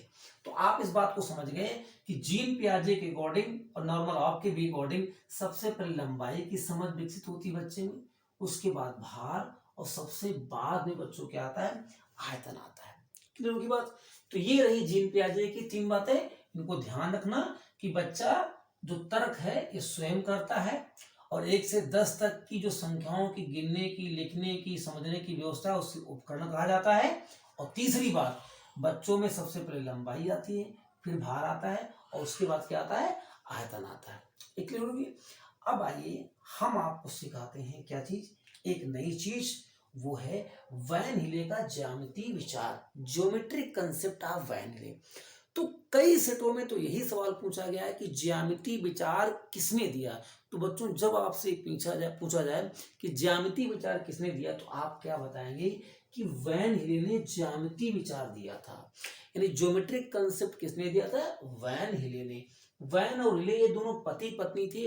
इन्होंने हजारों बच्चों पर यह रिसर्च किया था कि जो बच्चा होता है स्टार्टिंग में जब भी वो ज्योमेट्रिक फिगर को सीखना प्रारंभ करता है तो किस प्रकार से किन किन चरणों से हो करके वो ज्यामितीय आकृतियों को सीखता है। ठीक है, जैसे सबसे पहले इन्होंने 5 लेवल बताए। ध्यान दीजिएगा, कई लोग यहाँ पर गलती करते हैं। लेवल 5 है, लेकिन पहला लेवल पहला नहीं है, पहला लेवल 0 है, और पांचवा लेवल पांचवा नहीं है, पांचवा लेवल चौथा है। क्यों? क्योंकि लेवल 0, फिर लेवल 1, फिर लेवल 2, लेवल 3, लेवल 4, तो टोटल काउंट करेंगे तो 5 आएंगे। लेकिन पहला लेवल 0 है और फिर लेवल दूसरा लेवल 1 है। तो पहले लेवल 1 क्या है? सबसे पहले आता है चाक्षुषीकरण, मानदर्शन या दृश्यीकरण। इसको कहते हैं विजुअलाइजेशन स्किल, विजुअलाइजेशन स्किल। तो ध्यान देना, जब बच्चा सिर्फ देखने के आधार पर, है ना, जब सिर्फ बच्चा ऑब्जर्वेशन के आधार पर, अवलोकन के आधार पर आकृतियों का वर्गीकरण करता है तो उसे हम चाक्षुषीकरण या मानदर्शन या विजुअलाइजेशन स्किल कहते हैं। जैसे बच्चों यहाँ पर देखिएगा ध्यान से, जैसे यहाँ पर एक सर्कल बना हुआ है, यहाँ पर एक ये बना हुआ है ट्रायंगल, और यहाँ पर एक क्वाड्रेटिक चतुर्भुज बना हुआ है, फिर यहाँ पर बना हुआ है और ये इस तरीके से। ये बहुत सारी आकृतियां यहाँ पर बनी हुई, बहुत सारी आकृतियां यहाँ पर बनी हुई हैं। अब बच्चा जब इन आकृतियों को देखता है तो देखने के आधार पर वो क्या करता है, मान लो यहाँ पर एक सर्कल हो रहा है तो बच्चा इन सर्कल्स को क्या करता है, एक पास में रखता है। ये जो ट्रायंगल्स हैं इन ट्रायंगल्स को एक साथ में रखता है, और ये एक क्वाड्रेटिक चतुर्भुज उनको एक साथ रखता है। तो जब बच्चा सिर्फ देखने के आधार पर, अवलोकन के आधार पर आकृतियों को का वर्गीकरण करता है तो उसे हम कहते हैं चाक्षुषीकरण। लेकिन बच्चों यहाँ पर क्या नहीं है, यहाँ पर बच्चा प्रॉपर्टी नहीं जानता है, यानी उनके गुणों के आधार पर नहीं कर रहा है, सिर्फ देखने के आधार पर जब वर्गीकरण करता है तो उसे चाक्षुषीकरण या मानदर्शन या दृश्यीकरण कहते हैं। लेकिन जब बच्चों आकृतियों के गुणों के आधार पर, उनके प्रॉपर्टी के बेसिस पर, है ना, प्रॉपर्टी के बेसिस पर विश्लेषण करने लगता है तो उसे हम कहते हैं विश्लेषण लेवल।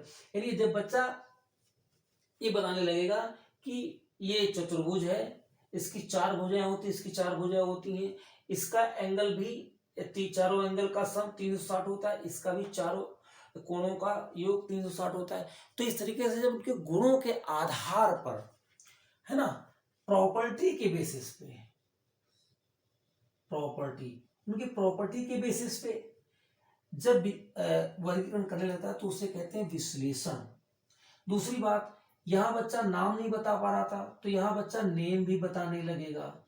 यहाँ बच्चा आकृतियों को बना नहीं रहा था तो यहाँ ड्रा भी करने लगेगा। इसलिए यहाँ पर इसके अंदर ड्राइंग स्किल आ जाती है, ड्राइंग स्किल आ जाती है। समझने की बात? तो ध्यान दीजिएगा दोबारा से, यहाँ पर क्या था, यहाँ सिर्फ देखने के आधार पर वर्गीकरण कर रहा था, यहाँ उनकी प्रॉपर्टी के आधार पर वर्गीकरण कर रहा है, प्रॉपर्टी के बेसिस पे। अब बच्चा आकृतियों का नाम भी बता पा रहा है और उसके अंदर उनका चित्र भी बना पा रहा है, इसलिए उसके अंदर यानी चित्रात्मक अभिव्यक्ति आ गई है, यानी ड्राइंग स्किल आ गई है। अब आइए अनौपचारिक निगमन। लेकिन बच्चों इसमें कमी क्या रह गई थी विश्लेषण में, यहाँ पर आकृतियों का रिलेशन नहीं बता पा रहा था। तो बच्चों रिलेशन कहाँ बताएगा, रिलेशन बताएगा, वो संबंध कहाँ बताएगा, वो बताएगा अनौपचारिक निगमन में। वो रिलेशन बताएगा कि एक आकृति का दूसरी आकृति से क्या रिलेशन है। जैसे एक ट्रायंगल है, ये ट्रायंगल है, ये दोनों ट्रायंगल हैं क्योंकि दोनों में 3 साइड होती हैं और दोनों का सम 180 होता है। तो यह रिलेशन बताने लगेगा, एक आकृति का दूसरी आकृति के साथ रिलेशन बताने लगेगा। लेकिन कमी क्या रह गई, इस रिलेशन को प्रूफ नहीं कर पाएगा। तो औपचारिक निगमन में क्या कर देगा, प्रूफ कर देगा, यानी प्रूफ कर देगा, यानी क्या कर देगा, सिद्ध कर देगा। अब आया लेवल 4 दृढ़ता। यहां पर क्या होता है, यहां बच्चा अमूर्त रूप से, यहां बच्चा अमूर्त रूप से सोचना या चिंतन प्रारंभ कर देता है, अनु अनु अमूर्त रूप से। ठीक है, अब आइए हम लोग यहाँ पर एक बार दोबारा से आपको बता देते हैं। तो देखिएगा 5 लेवल है, लेकिन पहला लेवल 0 है। तो लेवल 0 में क्या करता है, बच्चा सिर्फ आकृतियों को देखने के आधार पर वर्गीकरण करता है। लेकिन विश्लेषण में क्या होता है, दूसरे में क्या होता है कि बच्चा उनके गुणों अर्थात प्रॉपर्टी के बेसिस पे वर्गीकरण करना प्रारंभ कर देता है। यहाँ बच्चा नाम भी बता लेता है और ड्राइंग स्किल यानी चित्र भी बना लेता है। लेकिन यहाँ पर कमी क्या रहेगी कि बच्चा यहाँ पर रिलेशन नहीं बता पाता, तो अनौपचारिक निगमन में रिलेशन बताने लगेगा। लेकिन प्रॉब्लम क्या है यार, रिलेशन प्रूफ नहीं कर पा रहा है, तो औपचारिक निगमन में रिलेशन को प्रूफ कर देगा।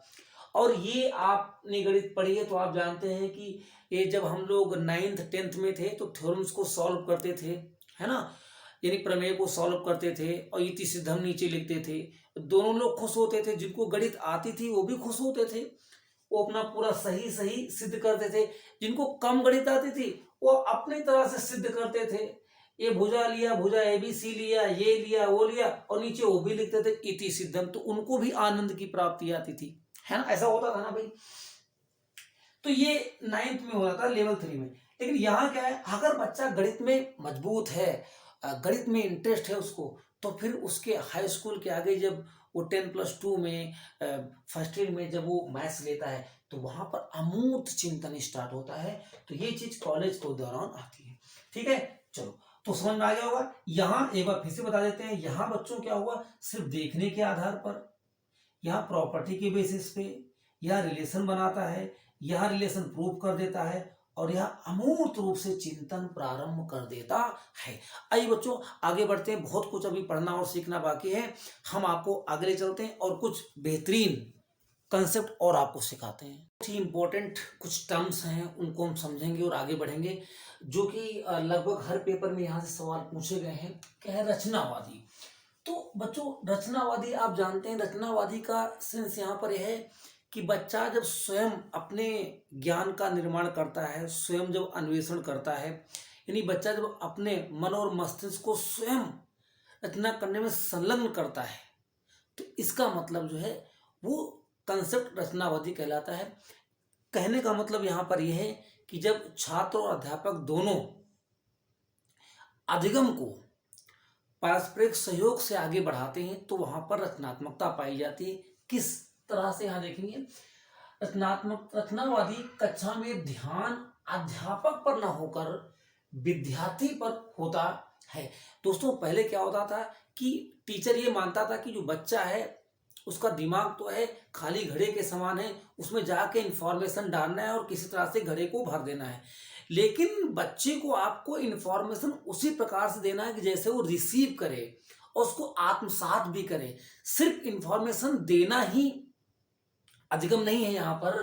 तो यहाँ पर क्या होगा कि अध्यापक पर ना होकर के विद्यार्थी पर होता है रचनात्मक आकलन। अब यहाँ पर समझ में आ गया कि रचनावादी में क्या होता है भैया, अध्यापक पर ना होकर विद्यार्थी पर ध्यान होता है। अब रचनात्मक आकलन क्या है, देखो आकलन यहाँ पर मेनली 3 प्रकार के आपके पेपर में पूछे जाते हैं। एक होता है अधिगम के लिए आकलन, अधिगम का आकलन एंड अधिगम के रूप में आकलन। तो बच्चों जब यहाँ पर होता है अधिगम के लिए आकलन, तो इसको कहते हैं अधिगम के लिए, यानी रचनात्मक ही कहते हैं उसको। क्या कहते हैं यहाँ पर, फॉर्मेटिव असेसमेंट होता है। ठीक है, तो रचनात्मक आकलन होता है, अधिगम के लिए आकलन होता है, यानी जब आप बच्चे का अधिगम के दौरान ही आकलन करते हैं, यानी सिखाने के दौरान ही आकलन करते हैं, उसको कहते हैं अधिगम के लिए आकलन। और जब अंत में, सबसे लास्ट में, सिखाने के बाद में अंत में जब आकलन किया जाता है उसको कहते हैं अधिगम का आकलन। और अधिगम के रूप में का मतलब होता है कि जब बच्चा स्वयं अपना आकलन अपने आप से ही करने लगता है तो उसे कहा जाता है अधिगम के रूप में आकलन। ठीक है, तो यहां पर ध्यान दीजिएगा क्या है कि पढ़ाते समय, ध्यान दीजिएगा, पढ़ाते समय आकलन करना रचनात्मक आकलन, पढ़ाते समय आकलन करना रचनात्मक आकलन कराता है। ठीक है, रचनात्मक आकलन से यह पता चलता है कि सुधार की कहाँ हो सकता है, इसीलिए तुरंत सुधार कर दिया जाता है। क्लियर है। और रचनात्मक मूल्यांकन से बच्चों की क्रियाशीलता का पता चलता है, बच्चे कितना एक्टिव होकर के सीख रहे हैं। ठीक है, तो तुरंत डायग्नोसिस होता है, तुरंत निदान हुआ, तुरंत समस्या का समाधान हो गया तुरंत वहां पर। फिर आगे देखिए, रचनात्मक आकलन के उपकरण, ये लगभग हर एक सेट में सवाल आया है।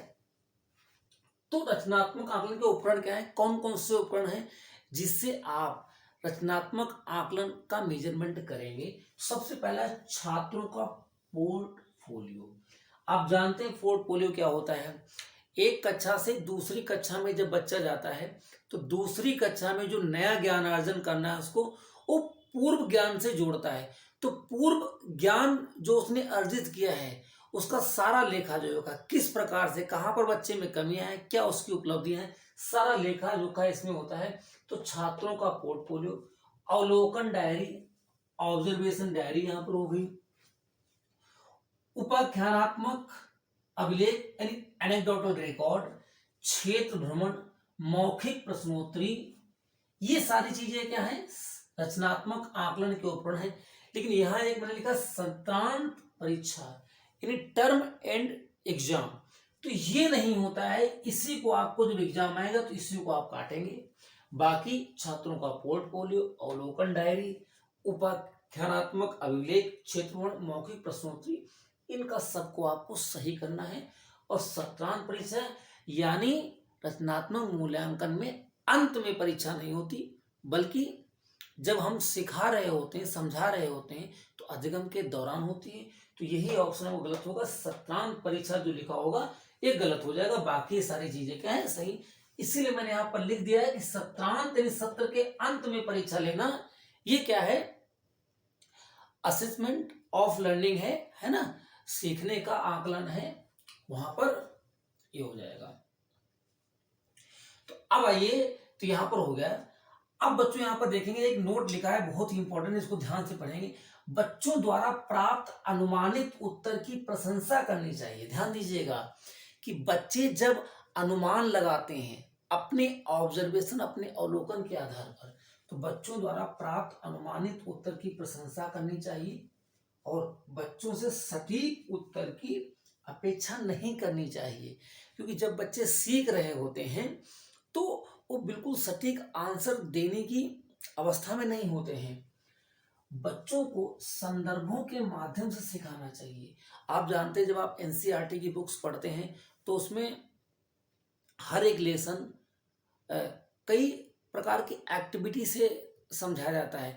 बच्चे खेल रहे हैं, अलग अलग प्रकार के खेल खेल रहे हैं, अलग अलग प्रकार के एक्टिविटी कर रहे हैं, है ना, या हम किसी भी चीज़ के बारे में सिखा रहे हैं तो उसके लिए कोई ना कोई उदाहरण, कोई ना कोई संदर्भ होता है।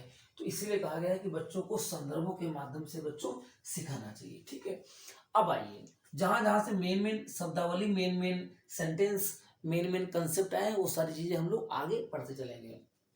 यहाँ क्या लिखा है, प्राथमिक कक्षाओं में चौपड़, चौपड़ को दूसरा करें टेसिलेशन। प्राथमिक कक्षाओं में चौपड़, भिन्न 2D आकृतियों को पढ़ाया जाता है। ठीक, लेकिन यहाँ पर अगर आपके ऑप्शन में कई बार तो रेखिक समीकरण को नहीं पढ़ाया जाता है। बाकी चौपड़, टेसिलेशन, भिन्न, ये सारी चीजें आपकी पढ़ाई जाती हैं। ठीक है, लेकिन ये आपका नहीं हो रहा है। अब अगर एक चीज और आ जाती है, प्राथमिक कक्षाओं में कोण भी नहीं पढ़ाए जाते, कोण, ठीक, कोण भी माना नहीं जाता वहां पर, क्योंकि इसमें थोड़ा सा ना थ्योरेटिकल चीजें ज्यादा आ जाती है ना, तो ये चीज आप समझिएगा। अब आइए, दो टर्म्स आपको बहुत ही इंपॉर्टेंट पढ़ाए जा रहे हैं, योग पर संदर्भात्मक प्रश्न और व्याकरण पर संदर्भात्मक प्रश्न। अभी क्या होते हैं संदर्भात्मक प्रश्न, वो समझिएगा। जैसे एक लड़की है, जैसे मान लो यहां पर एक लड़का है, ये रामू, ठीक है, रामू गया था कंचा खेलने के लिए। ठीक है, तो मान लो इसके पास कितने कंचे थे, समझिएगा ध्यान से। रामू के पास 10 कंचे थे और ये जब कंचे खेल रहा था उसमें से 5 कंचे हार गया, 5 कंचे हार गया। तो अब बताइए इसके पास कितने कंचे बचे? तो आप कहेंगे 10, पहले थे 5 हार गया है, तो इसके पास 10 में से 5 घटा दोगे तो बचेंगे कितने? 5। तो अब शेष बचे 5। अब ये जो 5 आए किस प्रकार से आए? तो इसको कहते हैं व्यवकलन पर संदर्भात्मक प्रश्न, यानी घटाने के बाद 5 मिले हैं तो इसको कहेंगे व्यवकलन, यानी घटाना, घटाने पर संदर्भात्मक प्रश्न। दूसरी बात, अब एक सवाल और समझिएगा, जैसे कि इसके पास कुछ कंचे थे और ये 5 कंचे हार जाता है, फिर भी इसके पास 8 कंचे बचते हैं। 5 कंचे हार जाता है, फिर भी इसके पास 8 कंचे बचते हैं। तो प्रारंभ में इसके पास कितने थे? तो आप कहेंगे सर 5 हार जाता है, 8 बचते हैं, तो इसका मतलब प्रारंभ में थे 8 + 5 कितना? 13। तो ये जो 13 है कैसे आए? ये योग करके आए हैं, इसलिए कौन सा प्रश्न हो जाएगी? योग पर संदर्भात्मक प्रश्न। तो दोनों थ्योरी आपको बहुत अच्छे समझ में आ गई होंगी। ठीक है बच्चों, अब आइए लैंगिक पूर्वाग्रह। लैंगिक पूर्वाग्रह क्या होता है इसको समझिएगा, ध्यान दीजिएगा। लैंगिक पूर्वाग्रह, इसमें से कई प्रकार के सवाल पूछे जाते हैं। जब एक लिंग को, चाहे वो लड़का हो चाहे वो लड़की हो, जब एक लिंग विशेष को दूसरे लिंग विशेष से हम क्या करते हैं, यहाँ पर क्या करते हैं? अधिक महत्व देते हैं। चाहे वो लड़का हो चाहे लड़की हो, जब एक लिंग को दूसरे लिंग की तुलना में हम अधिक महत्व देते हैं तो उसे क्या कहते हैं? लैंगिक पूर्वाग्रह। ये पॉजिटिव सेंस में भी हो सकता है, नेगेटिव सेंस में होता है, बस यहाँ पर अधिक महत्व देना ही क्या कहलाता है? लैंगिक पूर्वाग्रह हो सकता है। ठीक है, और ये प्रॉब्लम क्यों क्रिएट करता है? या सीखने के अनुभवों को प्रभावित करता है।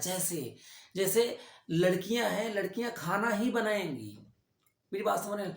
लड़कियां खाना बनाएंगी, लड़कियां झाड़ू लगाएंगी, लड़कियां पोछा लगाएंगी, लड़के क्या करेंगे? मौज मस्ती करेंगे, है ना? लड़के बाहर का काम करने जाएंगे। आप समझ रहे हैं इस बात को? तो ये काम फिक्स क्यों भाई? एक दिन लड़के बाजार जाएंगे तो एक दिन लड़कियां बाजार जाएं, एक दिन लड़का भी घर का काम करे, है ना? तो इससे लैंगिक पूर्वाग्रह मिटेगा।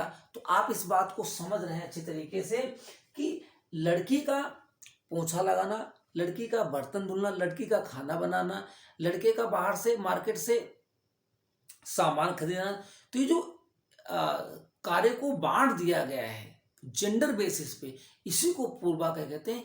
इस सिखाने के प्रतिफल को क्या करता है? प्रभावित करता है। जैसे कई बार एनसीएफ 2005 क्या कहता है कि गणित में सफलता सभी बच्चों के लिए जरूरी है। तो ये क्यों कहना पड़ा?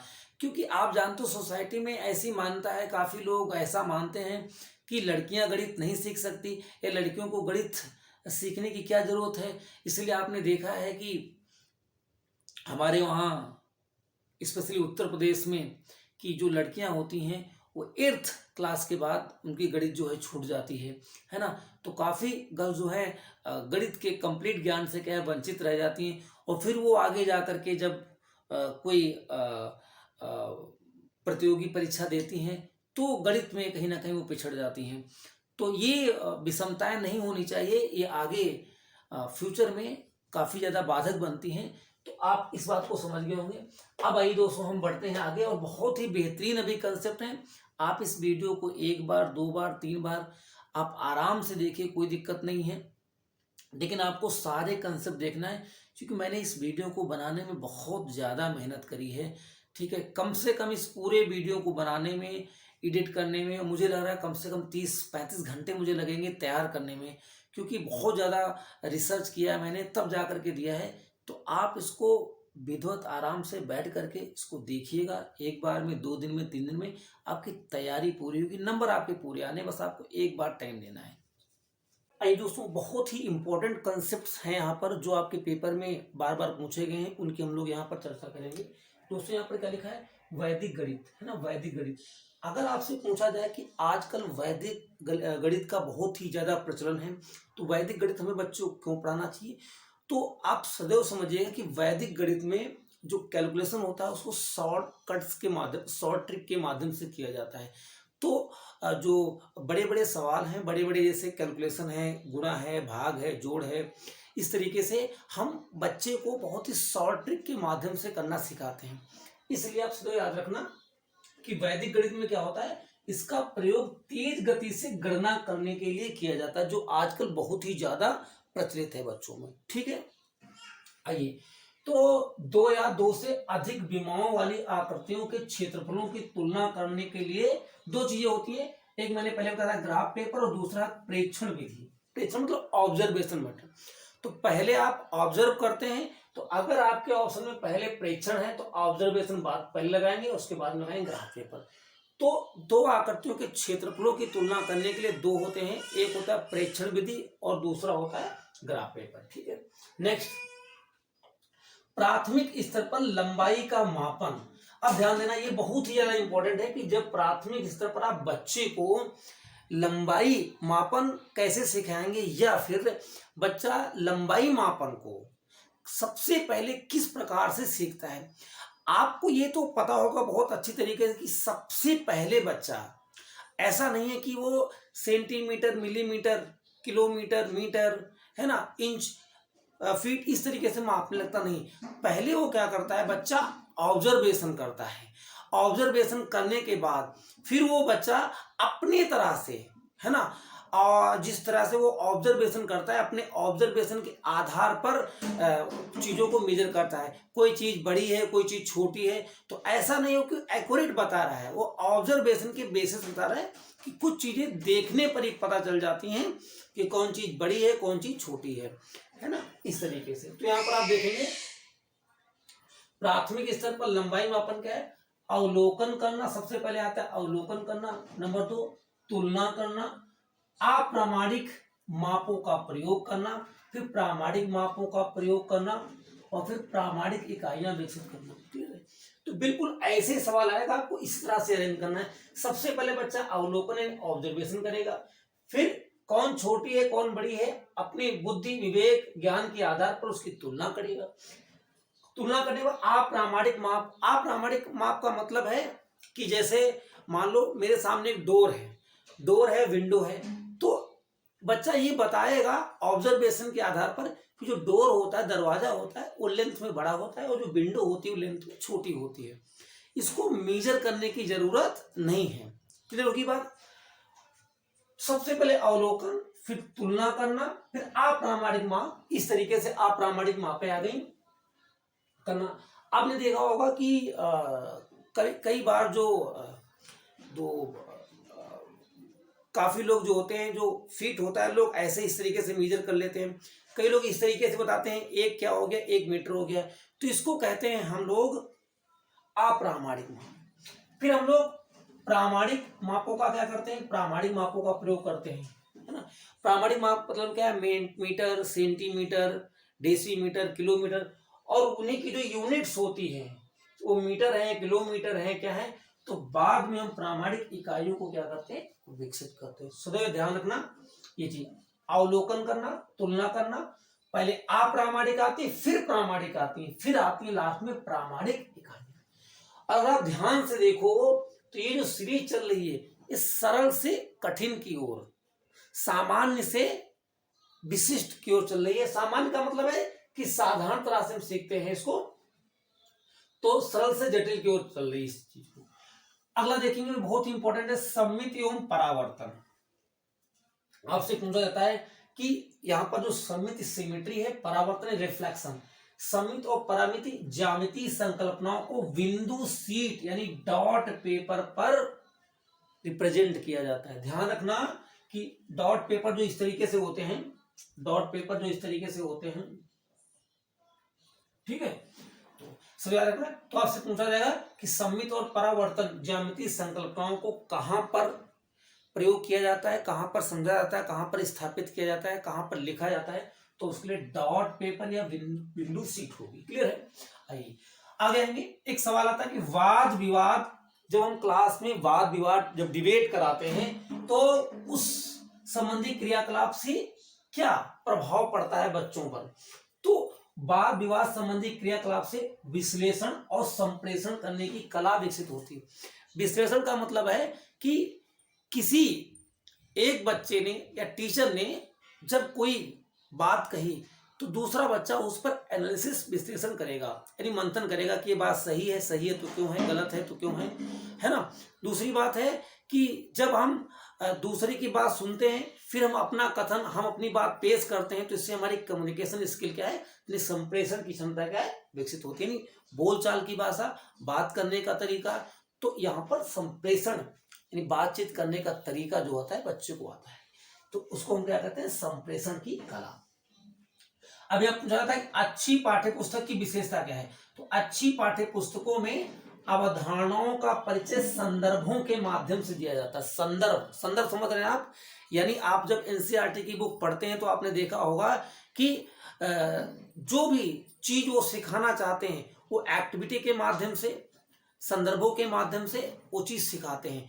तो कोई भी चीज आप बच्चे को जब सिखाते हैं तो अगर हम एक्टिविटी के माध्यम से, उदाहरणों के माध्यम से बच्चों को सिखाते हैं तो ज्यादा वो स्थायी रहता है। इसलिए जो बुक्स है, बुक्स कैसी होनी चाहिए, बुक्स में जो भी सामग्री है जिसे हमें बच्चे को अध्ययन कराना है, वो सारी की सारी सामग्री संदर्भों के माध्यम से, उदाहरण और मूर्त रूप के संदर्भ होने चाहिए ताकि बच्चा स्थायी रूप से समझ सके। क्लियर है? चलिए यहाँ ये गणित में लचीलेपन से क्या आशय है, गणित में लचीलेपन से आशय है कि सवाल को एक से अधिक तरीकों से समझाया जाना चाहिए, क्योंकि जो आपकी क्लास है वो समावेशी है। आपकी क्लास में कई प्रकार के बच्चे हैं, है ना, आपकी क्लास में कई प्रकार के बच्चे हैं, तो कई प्रकार के बच्चों को एक साथ पढ़ाना, एक प्रकार से समझाना ये संभव नहीं है, ये अधिगम का जो है सही तरीका नहीं है ना। क्योंकि जब बच्चे विभिन्न प्रकार के हैं, अलग अलग बैकग्राउंड के हैं, तो आपको उनके प्रॉब्लम के हिसाब से, कोई बच्चा किस तरीके से सीखता है, कोई बच्चा किस तरीके से समझता है, तो उन सबको, इन विषमताओं को ध्यान में रखते हुए आपको अध्यापन करना है। ठीक है बच्चों, तो यहाँ पर आगे बढ़ेंगे थोड़ा सा। आइए दोस्तों आगे बढ़ते हैं। यहाँ पर लिखा हुआ है, अगला पॉइंट है, गणित शिक्षण का उद्देश्य गणितीय क्षमताओं का विकास करना है। ये तो आप जानते हैं, लेकिन जब प्राइमरी क्लास में आपसे पूछा जाएगा कि गणित शिक्षण का उद्देश्य है, तो आप बताएंगे कि गणित शिक्षण का उद्देश्य है कि बच्चे की सोच प्रक्रिया का गणितीकरण करना। अगर गणितीकरण ऑप्शन नहीं है तो आप ऐसा कोई ऑप्शन देंगे कि गणितीय कौशल या गणितीय क्षमताओं का विकास करना है। लेकिन ये ऑप्शन तब होगा जब तार्किक विचारों का या बच्चे की सोच प्रक्रिया का गणितीकरण करना अगर ऑप्शन में नहीं है, तब आप ये ऑप्शन लगाएंगे। इस बात को आप बहुत ध्यान से समझेंगे। ठीक है, अब आइए बच्चों, बहुत ही इंपॉर्टेंट चीज बता रहे हैं आपको। प्राथमिक स्तर पर टेन ग्राम मैं अभी आपको जस्ट कुछ समय पहले, आधे घंटे पहले इसी वीडियो में बता चुका हूं। 10 ग्राम, बिंदु, खेल, प्रतिरूप इत्यादि का प्रयोग गणित में स्थानिक समझ की योग्यता को विकसित करने के लिए किया जाता है। यानी किसी आकृति को, है ना, किसी आकृति को बहुत अच्छे तरीके से बच्चे को उसका ज्ञान बोध कराने के लिए हम लोग क्या करते हैं, 10 ग्राम में क्या होता है कि त्रिभुज होते हैं, चतुर्भुज होते हैं, है ना। एक 10 ग्राम एक पहेली है, तो पहेली के माध्यम से जब बच्चों को हम ज्योमेट्रिक फिगर को समझाते हैं तो वो बहुत ही मजे मजे में खेल भाव से उन चीजों को सीखते हैं, तो उनको बड़ा ही आनंद आता है। बिंदु खेल होते हैं, प्रतिरूप यानी भी आपको पैटर्न की बात की थी, जो रिफ्लेक्शन होता है वहां पर, इत्यादि का प्रयोग गणित में स्थानिक समझ यानी स्पेशल अंडरस्टैंडिंग के लिए प्रयोग किया जाता है। ठीक है, इस बात को आप ध्यान रखेंगे। गणित शिक्षण के दौरान संकल्पनाओं का परिचय देना अति आवश्यक है। ठीक है, देखिए जब भी आप गणित को पढ़ाना है, ठीक है, तो कोई भी चीज रटे रटाए पैटर्न पर नहीं पढ़ाना है। आपको सदैव समझना है कि जो भी चीज आप पढ़ा रहे हैं उसका बेसिक जो कंसेप्ट है, उस बेसिक कंसेप्ट को मूर्त रूप से, उदाहरण से, दैनिक जीवन से संबंधित करते हुए आपको पढ़ाना है, ताकि जो बच्चा सीखे वो थोड़ा इंटरेस्ट भी ले और उसका जो सीखना है, उसका जो अधिगम है वो स्थायी हो। ठीक है, कक्षा की विविधता को स्वीकार करके समावेशित भावना से शिक्षण कार्य करना चाहिए। आप जानते हैं कि आपकी कक्षा में आपकी कक्षा में कि अलग अलग बैकग्राउंड के बच्चे, अलग अलग मानसिक अवस्था वाले भी बच्चे होंगे, तो उन सभी लोगों को एक साथ लेकर के आपको पढ़ाना और सिखाना है। जब आप किसी एक सवाल को पढ़ा रहे हैं, समझा रहे हैं, तो कोई जरूरी नहीं है कि एक ही मेथड से सभी बच्चों को एक बात समझ में आ जाए। तो जब आप बच्चों से अधिगम के लिए आकलन करेंगे, यानी अधिगम के दौरान जब आप कोई चीज सिखा रहे हैं उनको, तो उसी समय जब आप अधिगम के लिए आकलन कर रहे होंगे, तब आपको ये देखना है कि जो मैं एक विशेष सवाल को समझाने के लिए जो मैं एक तरीका, जो मैं एक मेथड लगा रहा हूं या जो बता रहा हूं, क्या इस मेथड से सभी बच्चों को समझ में आ रहा है? ऐसा बहुत कम होता है। तो इसलिए आपको उस विविधता को, उस विषमता को आपको ध्यान में रख करके अध्यापन कार्य करना है और इंडिविजुअली बच्चों को आपको वॉच करना है। जिस बच्चे की जो समस्या हो उसके हिसाब से आपको अपने तरीके में लचीलापन लाना पड़ेगा, ताकि आपकी जो समावेशित कक्षा है उसमें सभी बच्चों का जो सीखना है, जो सभी बच्चों का जो अधिगम है वो सफल हो सके। ठीक है, आइए, प्राथमिक कक्षा का महत्वपूर्ण अनुक्रम क्या है ये समझिएगा। ये कई बार आता है तो आप समझेंगे, ये कई बार सवाल आया है। एक अनुक्रम वो देखेंगे। सबसे पहले आती पंक्तिबद्धता यानी अरेंजमेंट, वर्गीकरण यानी क्लासिफिकेशन, और आती प्रतिवर्तिता यानी रिवर्सिबिलिटी। तो भैया देखिएगा, सबसे पहले हम लोग क्या करते हैं, पंक्ति बनाते हैं, उसके बाद वर्गीकरण करते हैं। आपने देखा होगा कि जैसे हम लोग बच्चे विद्यालय में जब प्रेयर करने के लिए लाइन लगाते हैं, तो सबसे पहले एक लाइन में सब लोग लग जाते हैं। फिर भाई क्या कहते हैं, टीचर्स क्या कहते हैं कि ऐसा करिए आप लोग कि जो लंबे लड़के हैं जिनकी हाइट ज्यादा है वो पीछे लग जाएं, जो छोटे वाले हैं वो आगे लग जाएं। तो अब इसको क्या कहते हैं, वर्गीकरण करना एक प्रकार से। तो पहले हम लोगों ने पंक्ति बनाई, एक लाइन में खड़े हो जाओ, फिर देखा वो लाइन सही नहीं लग रही थी, कुछ बच्चे आगे थे, कुछ बच्चे पीछे थे, तो लंबे वाले बच्चों को पीछे रखा गया और छोटे वाले जिनकी हाइट थोड़ा कम है उनको आगे रखा गया। तो पहले पंक्ति आती है, उसके बाद क्या आती है, वर्गीकरण, और फिर बाद में आती रिवर्सिबिलिटी। ठीक है, रिवर्सिबिलिटी मतलब मोड़ देना। आपने देखा होगा कि जैसे लाइन लगी है तो आगे राम है और पीछे सबसे श्याम है, तो अगर आप इसको रिटर्न कर दो, रिवर्स कर दो, तो अब क्या हो जाएगा, जो राम आगे था श्याम पीछे था, अब श्याम क्या हो जाएगा, आगे हो जाएगा। तो इस सिद्धांत को तो सबसे पहले आप क्या समझते हैं, सबसे पहले पंक्तिबद्धता, अरेंजमेंट, क्लासिफिकेशन यानी आती रिवर्सिबिलिटी। ठीक है, आइए नेक्स्ट आगे देखें, गणितीय। अब आपसे पूछा जाता है कि जो गणितीय खेल और पहेलियां हैं इनका क्या काम होता है। तो गणितीय खेल एवं पहेलियां गणित को रोचक एवं मनोरंजक बनाती हैं। गणित को रोचक एवं क्या बनाती है, मनोरंजक बनाती हैं, है ना।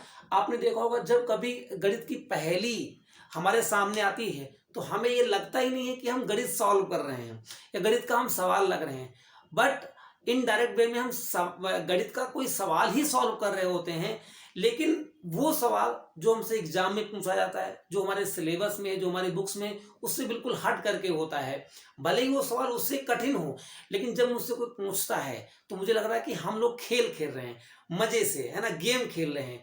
तो जो पहेलियां हैं, जो गणितीय खेल हैं, खेल खेल में हम लोग समस्या को सॉल्व कर देते हैं। इसलिए जब भी कभी आपसे पूछा जाए कि गणितीय खेल और पहेलियां का प्राथमिक कक्षाओं में क्या रोल है, तो ये सीखने को, ये अधिगम को रोचक और आनंद इंटरेस्टिंग बना देती हैं। ठीक है, आगे लिखा है, पहेलियों से गणितीय समस्याओं को नए नए तरीके से समझने की आदत विकसित होती है। यस, देखिए एक सवाल में बच्चा अलग अलग तरीके से नहीं सोचता है, उसका तो मन है कि किसी तरह से सवाल सॉल्व हो जाए।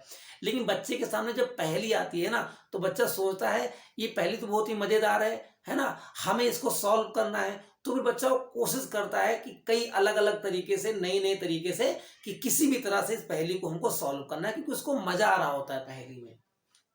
ठीक, खेल खेल में बच्चा प्रतिदिन के विचारों को गणित संबंधित करता है। तो अगर कोई आपसे पूछे कि खेल भावना से बच्चे को गणित क्यों पढ़ाना चाहिए, तो इसका रीजन यहाँ पर यही है कि खेल खेल में बच्चे जो होते हैं वो अपने प्रतिदिन के विचारों को गणित से जब जोड़ने लगेंगे तो अंततः वो अच्छी तरीके से वो गणित को सीख पाएंगे और फिर गणित उनको बोरिंग नहीं लगेगा।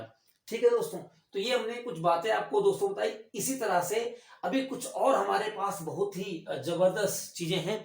आप सिर्फ इन चीजों को एक बार देख लीजिए और प्रीवियस पेपर सॉल्व करना स्टार्ट कर दीजिए।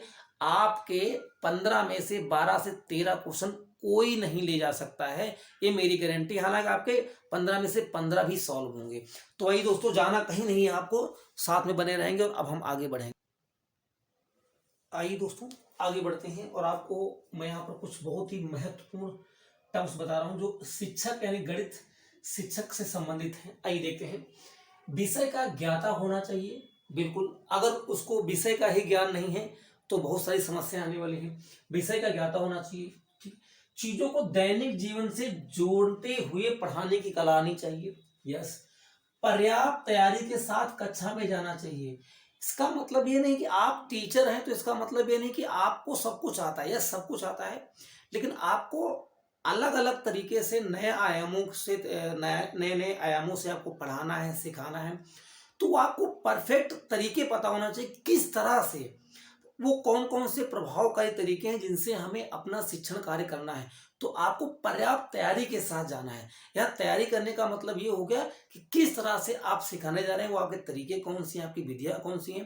क्योंकि आपकी जो क्लास है बिल्कुल समावेशित क्लास है, तो सबको ध्यान में रख के आप कैसे पढ़ाएं और सिखाएंगे, ठीक है। नेक्स्ट यहाँ पर आ गया है बच्चों के प्रति अपनेपन का भाव, यस। अब आपने देखा है कि गणित के टीचर, कई लोग तो गणित के टीचर से ही लोगों को चिढ़ होती है कि गणित का टीचर, अक्सर ऐसा क्या होता था कि लोग गणित का टीचर जो है ना वो काफी गुस्से में रहता है। लोग ऐसा सोचते हैं ना, काफी गुस्से में रहता है और बस कुछ नहीं, अगर तुमने सवाल नहीं लगाया तो फिर समझ लो क्या होगा। तो बहुत ही रिलैक्स रहना है और बच्चों को मोटिवेट करना है और बच्चों से स्नेह, एक अपनेपन का भाव रखना है कि बेटा आप सवाल सॉल्व करिए, आप इस समस्या को समझिए, मैं आपके साथ हूँ। जहाँ कहीं भी प्रॉब्लम आएगी तो एक थोड़ा सा अपनेपन का भाव होना चाहिए। सवाल बच्चा एक बार नहीं भी लगाता है तो उसको कोई बात नहीं, दोबारा से आप उसको समझाने सिखाने का प्रयास करें। तो थोड़ा सा यहाँ पर जो टीचर का जो एटीट्यूड है वो बदलेगा। अब देखिए हम लोगों के टाइम में कैसे टीचर होते थे भाई, सबको प्रणाम है अपने गुरुजनों को, लेकिन कितनी कुटाई की है कि हम लोग सवाल नहीं लगा पाते थे ना, तो वो हाल करते थे। और अक्सर बच्चों से टेबल की टेबल सुनाइए, 9 का टेबल सुनाइए, 19 का टेबल सुनाइए, 17 का टेबल सुनाइए।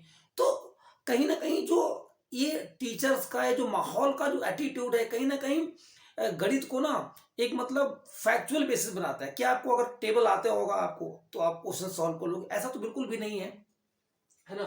तो थोड़ा सा अपनेपन का भाव होना चाहिए। छात्रों को स्वयं ही प्रश्नों को गढ़ने एवं उनका समाधान ढूंढने के लिए प्रोत्साहित करना चाहिए। यानी बच्चों को आपको थोड़ा सा स्वतंत्रता प्रदान करनी ताकि बच्चे समस्याओं का समाधान स्वयं ढूंढ सकें और समस्या भी स्वयं बना सकें, ठीक है। यहाँ पर देखेंगे शिक्षक विकास कार्यक्रमों में भाग लेना। अब यहाँ देखिए शिक्षक संबंधित क्या है, जो डेवलपमेंट प्रोग्राम होते हैं जो गवर्नमेंट के द्वारा चलाए जाते हैं, ठीक है, कि किस तरह से शिक्षण किया जाए। तो उनमें बहुत प्रकार के जो है विधियों और बहुत प्रकार के क्रियाकलापों का जो डिस्कशन होता है, तो उसमें विकास कार्यक्रमों में होता है, इसलिए शिक्षक को विकास कार्यक्रम में भाग लेना चाहिए। ये सब आपके ऑप्शन में आएंगे। दूसरा, अपने और दूसरे स्कूल के अध्यापकों के साथ वार्तालाप करना चाहिए। और ऑप्शन में लिखा होगा वार्तालाप नहीं करना चाहिए या कम करना चाहिए, तो वार्तालाप करना चाहिए ताकि ये पता हो सके कि जो शिक्षण कार्य है वो दूसरे स्कूल के टीचर कैसे कर रहे हैं, है ना, और मैं कैसा कर रहा हूं। तो आपस में एक शेयरिंग होना चाहिए, है ना। कहते हैं ना कि शेयरिंग इज केयरिंग, तो शेयरिंग होनी चाहिए। तो इससे थोड़ा सा क्या है ना कि जो विधियां हैं, जो पढ़ाने के तरीके हैं, जो माहौल है, जो इन्वायरमेंट है, वो थोड़ा सा इंटरचेंज होगा तो बहुत ही अच्छा रहेगा। अलग अलग विधियों द्वारा बच्चों को क्या करना, पढ़ाना है, जो हमने अभी बात की कि एक विधि के द्वारा ही आपको नहीं पढ़ाना है, अलग अलग विधियां लेना है। व्यक्तिगत भिन्नता पर विशेष बल देना है। एक क्लास में अलग अलग बैकग्राउंड के बच्चे होंगे, कोई जल्दी सीखता है, कोई देर में सीखता है, कोई एक विधि सीखता है, कोई दूसरी विधि सीखता है। तो आपको इन भिन्नता को ध्यान में रख करके आपको सिखाना है, ठीक। बालक की गलतियों के अवसरों के रूप में देखना है और उनका उचित समाधान बताना है, ठीक है। जब बच्चा गलती करता है तो आपको अधिगम के दौरान ही उन गलतियों को देखना है, समझना है और उनको तुरंत वहीं पर क्या करना है, सही करना है, ताकि वो गलती दोबारा ना हो सके और बच्चा अपने लर्निंग के प्रोसेस में आगे बढ़ सके, ठीक है। अब आइए, ये हो गया टीचर संबंधित सारी बातें हमने आपको बता दी। अब यहाँ पर ध्यान दीजिएगा, मैपिंग, ये प्रतिचित्रण से संबंधित आता है। वो क्या है, तो देखिए जो मैपिंग होता है, मैपिंग के द्वारा बच्चे को स्थायी समझ के लिए या इंटरेस्टिंग बनाने के लिए हम बच्चे को मैपिंग के द्वारा बहुत सारी चीजें बताते हैं। तो आपसे बोला जाएगा कि प्रतिचित्रण गणित पाठ्यक्रम का भाग नहीं है, ये बोला जाएगा, लेकिन यहाँ पर क्या है कि प्रतिचित्रण यानी मैपिंग गणित पाठ्यक्रम का भाग है। इसके द्वारा हम प्राइमरी में और आगे उच्च कक्षाओं में बच्चों को पढ़ाते और सिखाते हैं। प्रतिचित्रण आनुपातिक विवेचन को बढ़ाता है। क्या होता है, आनुपातिक विवेचन को बढ़ाता है कि कोई चीज, दो चीजों में हम आनुपातिक तुलना कैसे करेंगे, वो है। ठीक है, अभी दो चीजें आप देख लो, थोड़ा एडवांस लेवल की हैं। मानचित्र दिक् स्थान समझनी, स्पेशल जो थिंकिंग अंडरस्टैंडिंग होती है उसमें बढ़ाता है कि किसी स्थान विशेष के बारे में, कोई स्थान कहाँ पर है ना, कोई स्थान दूसरे स्थान से कितना बड़ा है कितना छोटा है, उसकी प्रेजेंट लोकेशन क्या है, इस तरह से संख्याओं का भी होता है। तो मानचित्र दिक् स्थान संबंधी सोच को मजबूत बनाता है। और ये एडवांस लेवल की बात है, मानचित्र उच्च गणित में कई विषयों का आधार बन जाता है। ठीक है, तो ये हो गया मैपिंग से संबंधित। तो थोड़ा मैपिंग को ध्यान दीजिएगा। दो चीजें, एक चीज यहाँ पर मैंने दी है, आप ध्यान दीजिएगा। यहाँ पर प्रत्यक्ष, कई बार पूछा जाता है कि प्रत्यक्ष अनुभव सबसे प्रभावशाली शिक्षण सामग्री है। अभी प्रत्यक्ष अनुभव क्या है, प्रत्यक्ष अनुभव का मतलब होता है जब बच्चा स्वयं करता है, लर्निंग बाय डूइंग। जब बच्चा स्वयं कोई एक्टिविटी करता है तो वहां से सीखता है, जो उसको स्वयं करने के आधार पर जो अनुभव मिलता है उसको कहते हैं प्रत्यक्ष अनुभव, और ये सबसे ज्यादा ही प्रभावकारी होता है। अब आइए, दो चीजें मैं आपको बताता हूं दोस्तों। यहाँ पर दो चीजें हैं, दो क्या तीन है। मानक संदर्भित परीक्षण क्या होता है? मानक संदर्भित परीक्षण है कि मान लो, मानक का मतलब है कि जैसे सीटेट है, तो भैया सीटेट में पास होने के लिए आपको 60% लाना ही है। तो अगर किसी परीक्षा में अगर स्टैंडर्ड मानक बना दिया जाए कि इतने % लाना है आपको, तो उसमें मानक संदर्भित परीक्षण। जैसे राम अपनी कक्षा में 78% स्कोर करता है, तो इसका जो परीक्षण किया गया 78%, ये क्या है, ये मानक। तो जब कोई बच्चा किसी स्टैंडर्ड को क्रॉस करता है उसको कहते हैं मानक। ठीक है, ये हो गया मानक। अब एक होता है मानक, यहां हो गया, ये हो गया मानक संदर्भित परीक्षण। ठीक है, आ गया जब मानदंड। तो मानदंड होता है, जैसे आपने देखा था कि हाई स्कूल में पास होने के लिए 33% चाहिए। तो बच्चा अगर कोई 33% लाता है यानी उससे ऊपर लाता है तो उसको कहें मानदंड उसने पूरे कर लिए। तो मानदंड आपको समझ में आ गया, जब एक क्राइटेरिया वो क्रॉस करता है और कितने % हो पाया तो उसको हम बोलेंगे मानक संदर्भित परीक्षण। ठीक है, अब ध्यान से, पदानुक्रमित समावेशन क्या होता है? पदानुक्रमित समावेशन, जब हम कभी किसी संख्याओं का नाम लेते हैं, जैसे मैंने कहा, जैसे मैंने ये बोला 2 में 1, फिर मैंने कहा 3 में 2, फिर मैंने कहा 4 में 3, इस तरीके से। ठीक है, तो इसको कहते हैं पदानुक्रमित समावेशन। ठीक, ये होता है पदानुक्रमित समावेशन। मतलब लगातार संख्याएं हों और उसमें से कुछ जो हम निकाल लेते हैं, यानी उसमें से कुछ जो हम अलग कर देते हैं हिस्सा, तो वो कहीं ना कहीं पदानुक्रमित समावेशन होता है। तो आप ध्यान दीजिएगा, जब कभी आपसे कोई पूछे कि 2 में से 1 लिया, 3 में से 2 लिया, 10 में से 5 लिया, 20 में से 12 लिया, ऐसा कुछ, तो उसको कहा जाएगा पदानुक्रमित समावेशन। बच्चों जैसे बता रहा हूं सिर्फ आपको वैसे ही समझना है। आप देखेंगे आज के बाद पेडागोजी की आपकी बुलेट ट्रेन ऐसे दौड़ेगी ना, ऐसे दौड़ेगी कि आपको ब्रेक लगाना पड़ेगा, ये समझिएगा आप। यहाँ पर एक नया संदर्भित पूछा गया था इस बार, AIL। तो इसको फुल फॉर्म इसकी क्या होती है? Art integrated learning. ये क्या है? AIL आर्ट इंटीग्रेटेड लर्निंग क्या है? एक शिक्षण मॉडल है जो कला के माध्यम से सिखाने पर आधारित है। तो ध्यान देना, यानी इसमें कला के माध्यम से चीजों को सिखाया जाता है। तो AIL आर्ट इंटीग्रेटेड लर्निंग। ये दोस्तों हो गया। बस यहाँ पर लास्ट सेगमेंट बचा हुआ है और लगभग हमने चीजों को खत्म कर लिया है दोस्तों। बस केवल 10 मिनट, 10 से कम मिनट आप मुझे और दीजिए, मैं पूरा यहाँ पर फिनिश कर रहा हूँ और आप स्वतंत्र हो चुके हैं, आप फ्री हो चुके हैं पेडागोजी की। आपकी बुलेट ट्रेन बिल्कुल दौड़ने नहीं बल्कि उड़ने वाली है दोस्तों। तो आइए लास्ट सेगमेंट में दोस्तों आगे बढ़ेंगे।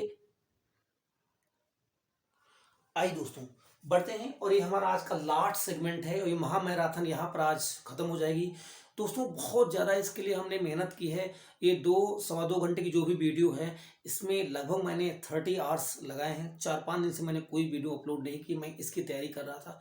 कोई भी चीज़ ऐसी छोटी नहीं जो मैंने छोटी से छोटी और बड़ी से बड़ी नहीं ली। बस आप इसको ध्यान से प्यार से 2 बार 3 बार और पूरी एक बार तो आप अच्छे से डालिए, स्क्रीनशॉट नोट्स बना लीजिए और बार बार आप इसका रिवीजन करके आप डायरेक्ट अपने पेपर जो प्रीवियस है उनको आप सॉल्व करना स्टार्ट करिए।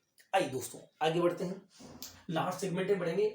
अगर कभी कभी आपके पेपर में आता है कबाड़ी वाला, भोपाल की सैर, दुनिया कुछ ऐसी दिखती है, तो इस प्रकार के जो टाइटल होते हैं इनका आशय क्या होता है?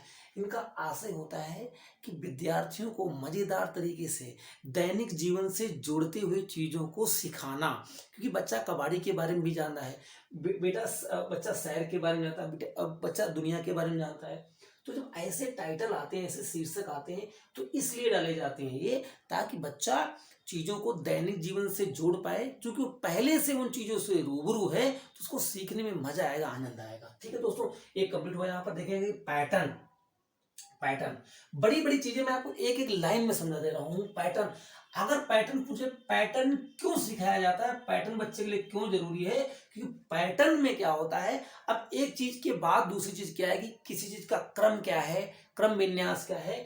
तो ऐसा जब बच्चा करता है तो सृजनात्मकता, बच्चे के अंदर सृजनात्मकता क्रिएटिविटी का विकसित करने के लिए ऐसा किया जाता है। ठीक है, तो अगर पूछे कि पैटर्न बच्चे क्यों पढ़ाया जाता है, तो आप बताएंगे बच्चे में सृजनात्मकता लाने के लिए, यानी सृजनात्मकता को विकसित करने के लिए पैटर्न पढ़ाया जाता है।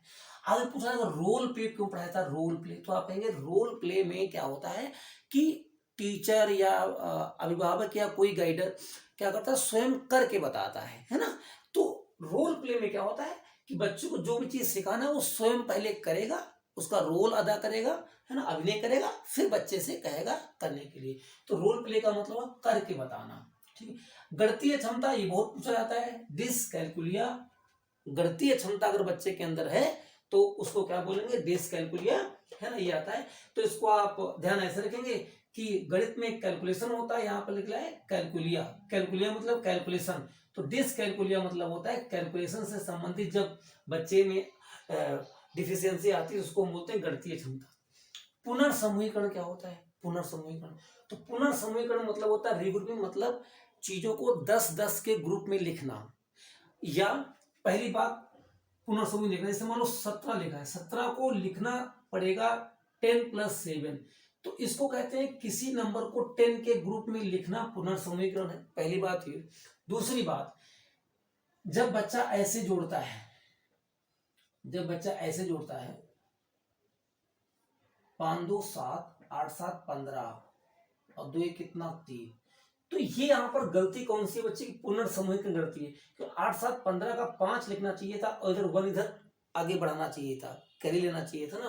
तो जो कैरी की प्रॉब्लम आती है वो पुनर्समूहीकरण के कारण आती है। तो दोनों चीज आपको पता हो गई होंगी कि पहली बात कि 10 के ग्रुप में लिखना, दूसरी बात कि अगर बच्चा कैरी नहीं लेता है, पूरा नंबर लिखता है, तो वहां पर मिस्टेक किसकी, पुनर्समूहीकरण यानी रीग्रुपिंग की है। ठीक, अब आगे आपसे पूछा जाता है पेपर में कि दैवनंदिनी यानी जर्नल का क्या काम होता है। तो दैवनंदिनी जर्नल बच्चे के बारे में जो लिखना है, लिखना छात्रों के लिए गणित मूल्यांकन का एक उपकरण की तरह है। यानी अगर आप बच्चे के लिए एक दैवनंदिनी बना रहे हैं, दैवनंदिनी बना रहे हैं आप, जिसको जर्नल बोला जाता है, तो वो एक बच्चे के मूल्यांकन की तरह है, क्योंकि इसमें सारा डेटा दिया रहता है बच्चे के बारे में। ठीक, आइए यहाँ क्लियर, जो समस्या पर चिंतन को प्रोत्साहित करता है ना, कि बच्चे के अंदर कहाँ समस्या है और उस समस्या को किस प्रकार से सॉल्व किया जाए। ठीक, एक सवाल आया आप में बाला, BALA बाला, तो ये यूनिसेफ द्वारा समर्थित है बाला। इसका फुल फॉर्म होता है बिल्डिंग एज लर्निंग, इसका फुल फॉर्म पूछा गया था, बिल्डिंग एज लर्निंग, यानी किसी चीज को आगे प्रोत्साहित करना सीखने के माध्यम से, अधिगम के माध्यम से। ठीक, तो ये आप इसका फुल फॉर्म याद रखेंगे, ये यूनिसेफ द्वारा समर्थित है बाला। ह्यूरिस्टिक शब्द ग्रीक भाषा के ह्यूरिस्को से लिया गया है, ह्यूरिस्को से लिया गया है, जिसका अर्थ होता है आई फाइंड, आई डिस्कवर, मैं पाता हूं या मैं खोजता हूं। तो ये भी सवाल है, इसको भी याद रखना कि ह्यूरिस्टिक शब्द कहां से लिए गए, ग्रीक शब्द के ह्यूरिस्को से लिया गया है, इसका अर्थ होता है आई फाइंड या आई डिस्कवर। ठीक, अब आइए ये जो सवाल है बच्चों बहुत इंपॉर्टेंट है, ये पूरी गणित इसमें समाई है, पूरी गणित क्या कहते हैं, हस्त कौशल सामग्री या संबंधित या संबंध प्रतिमान क्या होते हैं, पूरी गणित इसमें, पूरी दुनिया है इसमें। क्या कहते हैं कि गणित की सामग्री क्या है, स्थिर चित्र, लिखित प्रतीक, भाषा, एक भाषा बोलने वाली, यहाँ पर भाषा दो है, एक भाषा बोलने वाली, एक भाषा लिखने वाली, वास्तविक दुनिया की स्थिति या संदर्भ में गणितीय शब्दावली का प्रतिनिधित्व करते हैं। तो अगर कोई पूछे कि गणित का प्रतिनिधित्व कौन करता है तो आप क्या कहेंगे, स्थिर चित्र, लिखित प्रतीक, भाषा बोलने वाली और लिखने वाली वास्तविक दुनिया की संदर्भित शब्दावली है। क्लियर होगी बात। ये चीज मैंने आपको पहले से पढ़ाई थी, मैं एक बार और पढ़ा देता हूं कि समुच्चयन और एकीकरण का सिद्धांत क्या होता है बच्चों। तो समुच्चय का मतलब होता है दो अलग अलग समूहों को मिलाना, यहाँ पर है दो समूहों को मिलाना, दो अलग अलग समूहों को मिलाना समुच्चयन या एकीकरण का सिद्धांत हो जाएगा। जैसे एक डलिया में 15 सेब हैं तो दूसरी डलिया में 20 हैं, दोनों को मिला दो कितने सेब हुए, 35। लेकिन ये सिद्धांत कौन सा है, क्योंकि दो अलग अलग डलियों को आपने आपस में मिलाया है, तो दो अलग अलग समूहों को आपने आपस में जोड़ा है, तो इसे कहा जाएगा समुच्चयन का सिद्धांत। यानी दो अलग अलग समूहों को एक साथ किया है, यानी उनका एकत्रीकरण किया है, तो उसको कहेंगे समुच्चयन का सिद्धांत। संवर्धन मतलब होता है एक ही मान को बढ़ाना, एक ही वस्तु के मूल्य को बढ़ाना क्या कहलाता है, संवर्धन कहलाता है। जैसे एक मोबाइल की कीमत 20,000 रुपए थी, कंपनी ने 5,000 रुपए और बढ़ा दिए, अब कीमत कितनी हो गई, तो आप कहेंगे सर 20,000 थी, 5,000 और बढ़ गए तो हो गए 25,000। अब एक ही मूल्य को इसमें बढ़ाया गया है तो क्या हो गया, संवर्धन हो गया। दूसरा, जैसे दूध है, 1 लीटर दूध है, उसमें 250 ग्राम पानी मिला दिया गया, तो अब दूध कितना हो गया, तो 1.25 लीटर दूध हो गया। तो जब एक ही मात्रा को बढ़ाया जाता है तो उसे संवर्धन कहते हैं, जब दो अलग अलग मात्राओं को एक में जोड़ा जाता है तो उसे समुच्चयन का सिद्धांत कहते हैं। दोस्तों यहाँ पर ये खत्म होती है हमारी मैराथन, और आपसे एक अपील है, रिक्वेस्ट है, जो भी आप समझें कि मैंने बहुत पूरी ताकत लगा दी है, पूरी ताकत लगा दी, मैंने पूरा रिसर्च किया है, और बस आप मुझे ये बताना क्या ऐसी कोई वीडियो क्या यूट्यूब पर है जिसमें सारा कंटेंट थ्योरेटिकल फैक्ट वाइज हर एक चीज आपको वन लाइनर के माध्यम से बताई गई हूँ और समझाई गई हूँ। आप इसका कमेंट करिएगा और आप बताइएगा कि चूंकि यूट्यूब पर मैंने पहली बार ऐसा प्रयास किया है, तो आप मुझे बताएंगे कि आपको ये प्रयास कैसा लगा, और आप कमेंट जरूर करेंगे। आपको अच्छा लगा तो आप अच्छा करेंगे, नहीं अच्छा लगा तब भी आप करेंगे, कमेंट आप जरूर करिएगा और मुझे आप बताइएगा। और दोस्तों मैं आपसे ये अपेक्षा करूंगा या आशा करूंगा कि इस वीडियो को मैं कभी ज़्यादा शेयर करने के लिए नहीं कहता, लेकिन इस वीडियो को मैं जरूर कहूँगा कि एक एक आदमी कम से कम 2-2 लोगों को जरूर शेयर करे। मैंने बहुत ज़्यादा इसके लिए मेहनत की है, तो थोड़ा सा हमें मोटिवेशन मिलेगा, और कि मैंने थोड़ा सा आपके लिए प्रयास किया है। तो अगर इस वीडियो को आप अपने दोस्तों में शेयर करते तो मुझे बहुत ही अच्छा लगेगा, मुझे बहुत अच्छा लगा। और अब मिलते हैं हम आपसे अगली वीडियो में, तब तक के लिए bye bye, take care. Video देखने के लिए, शेयर करने के लिए, लाइक करने के लिए आपका बहुत बहुत धन्यवाद।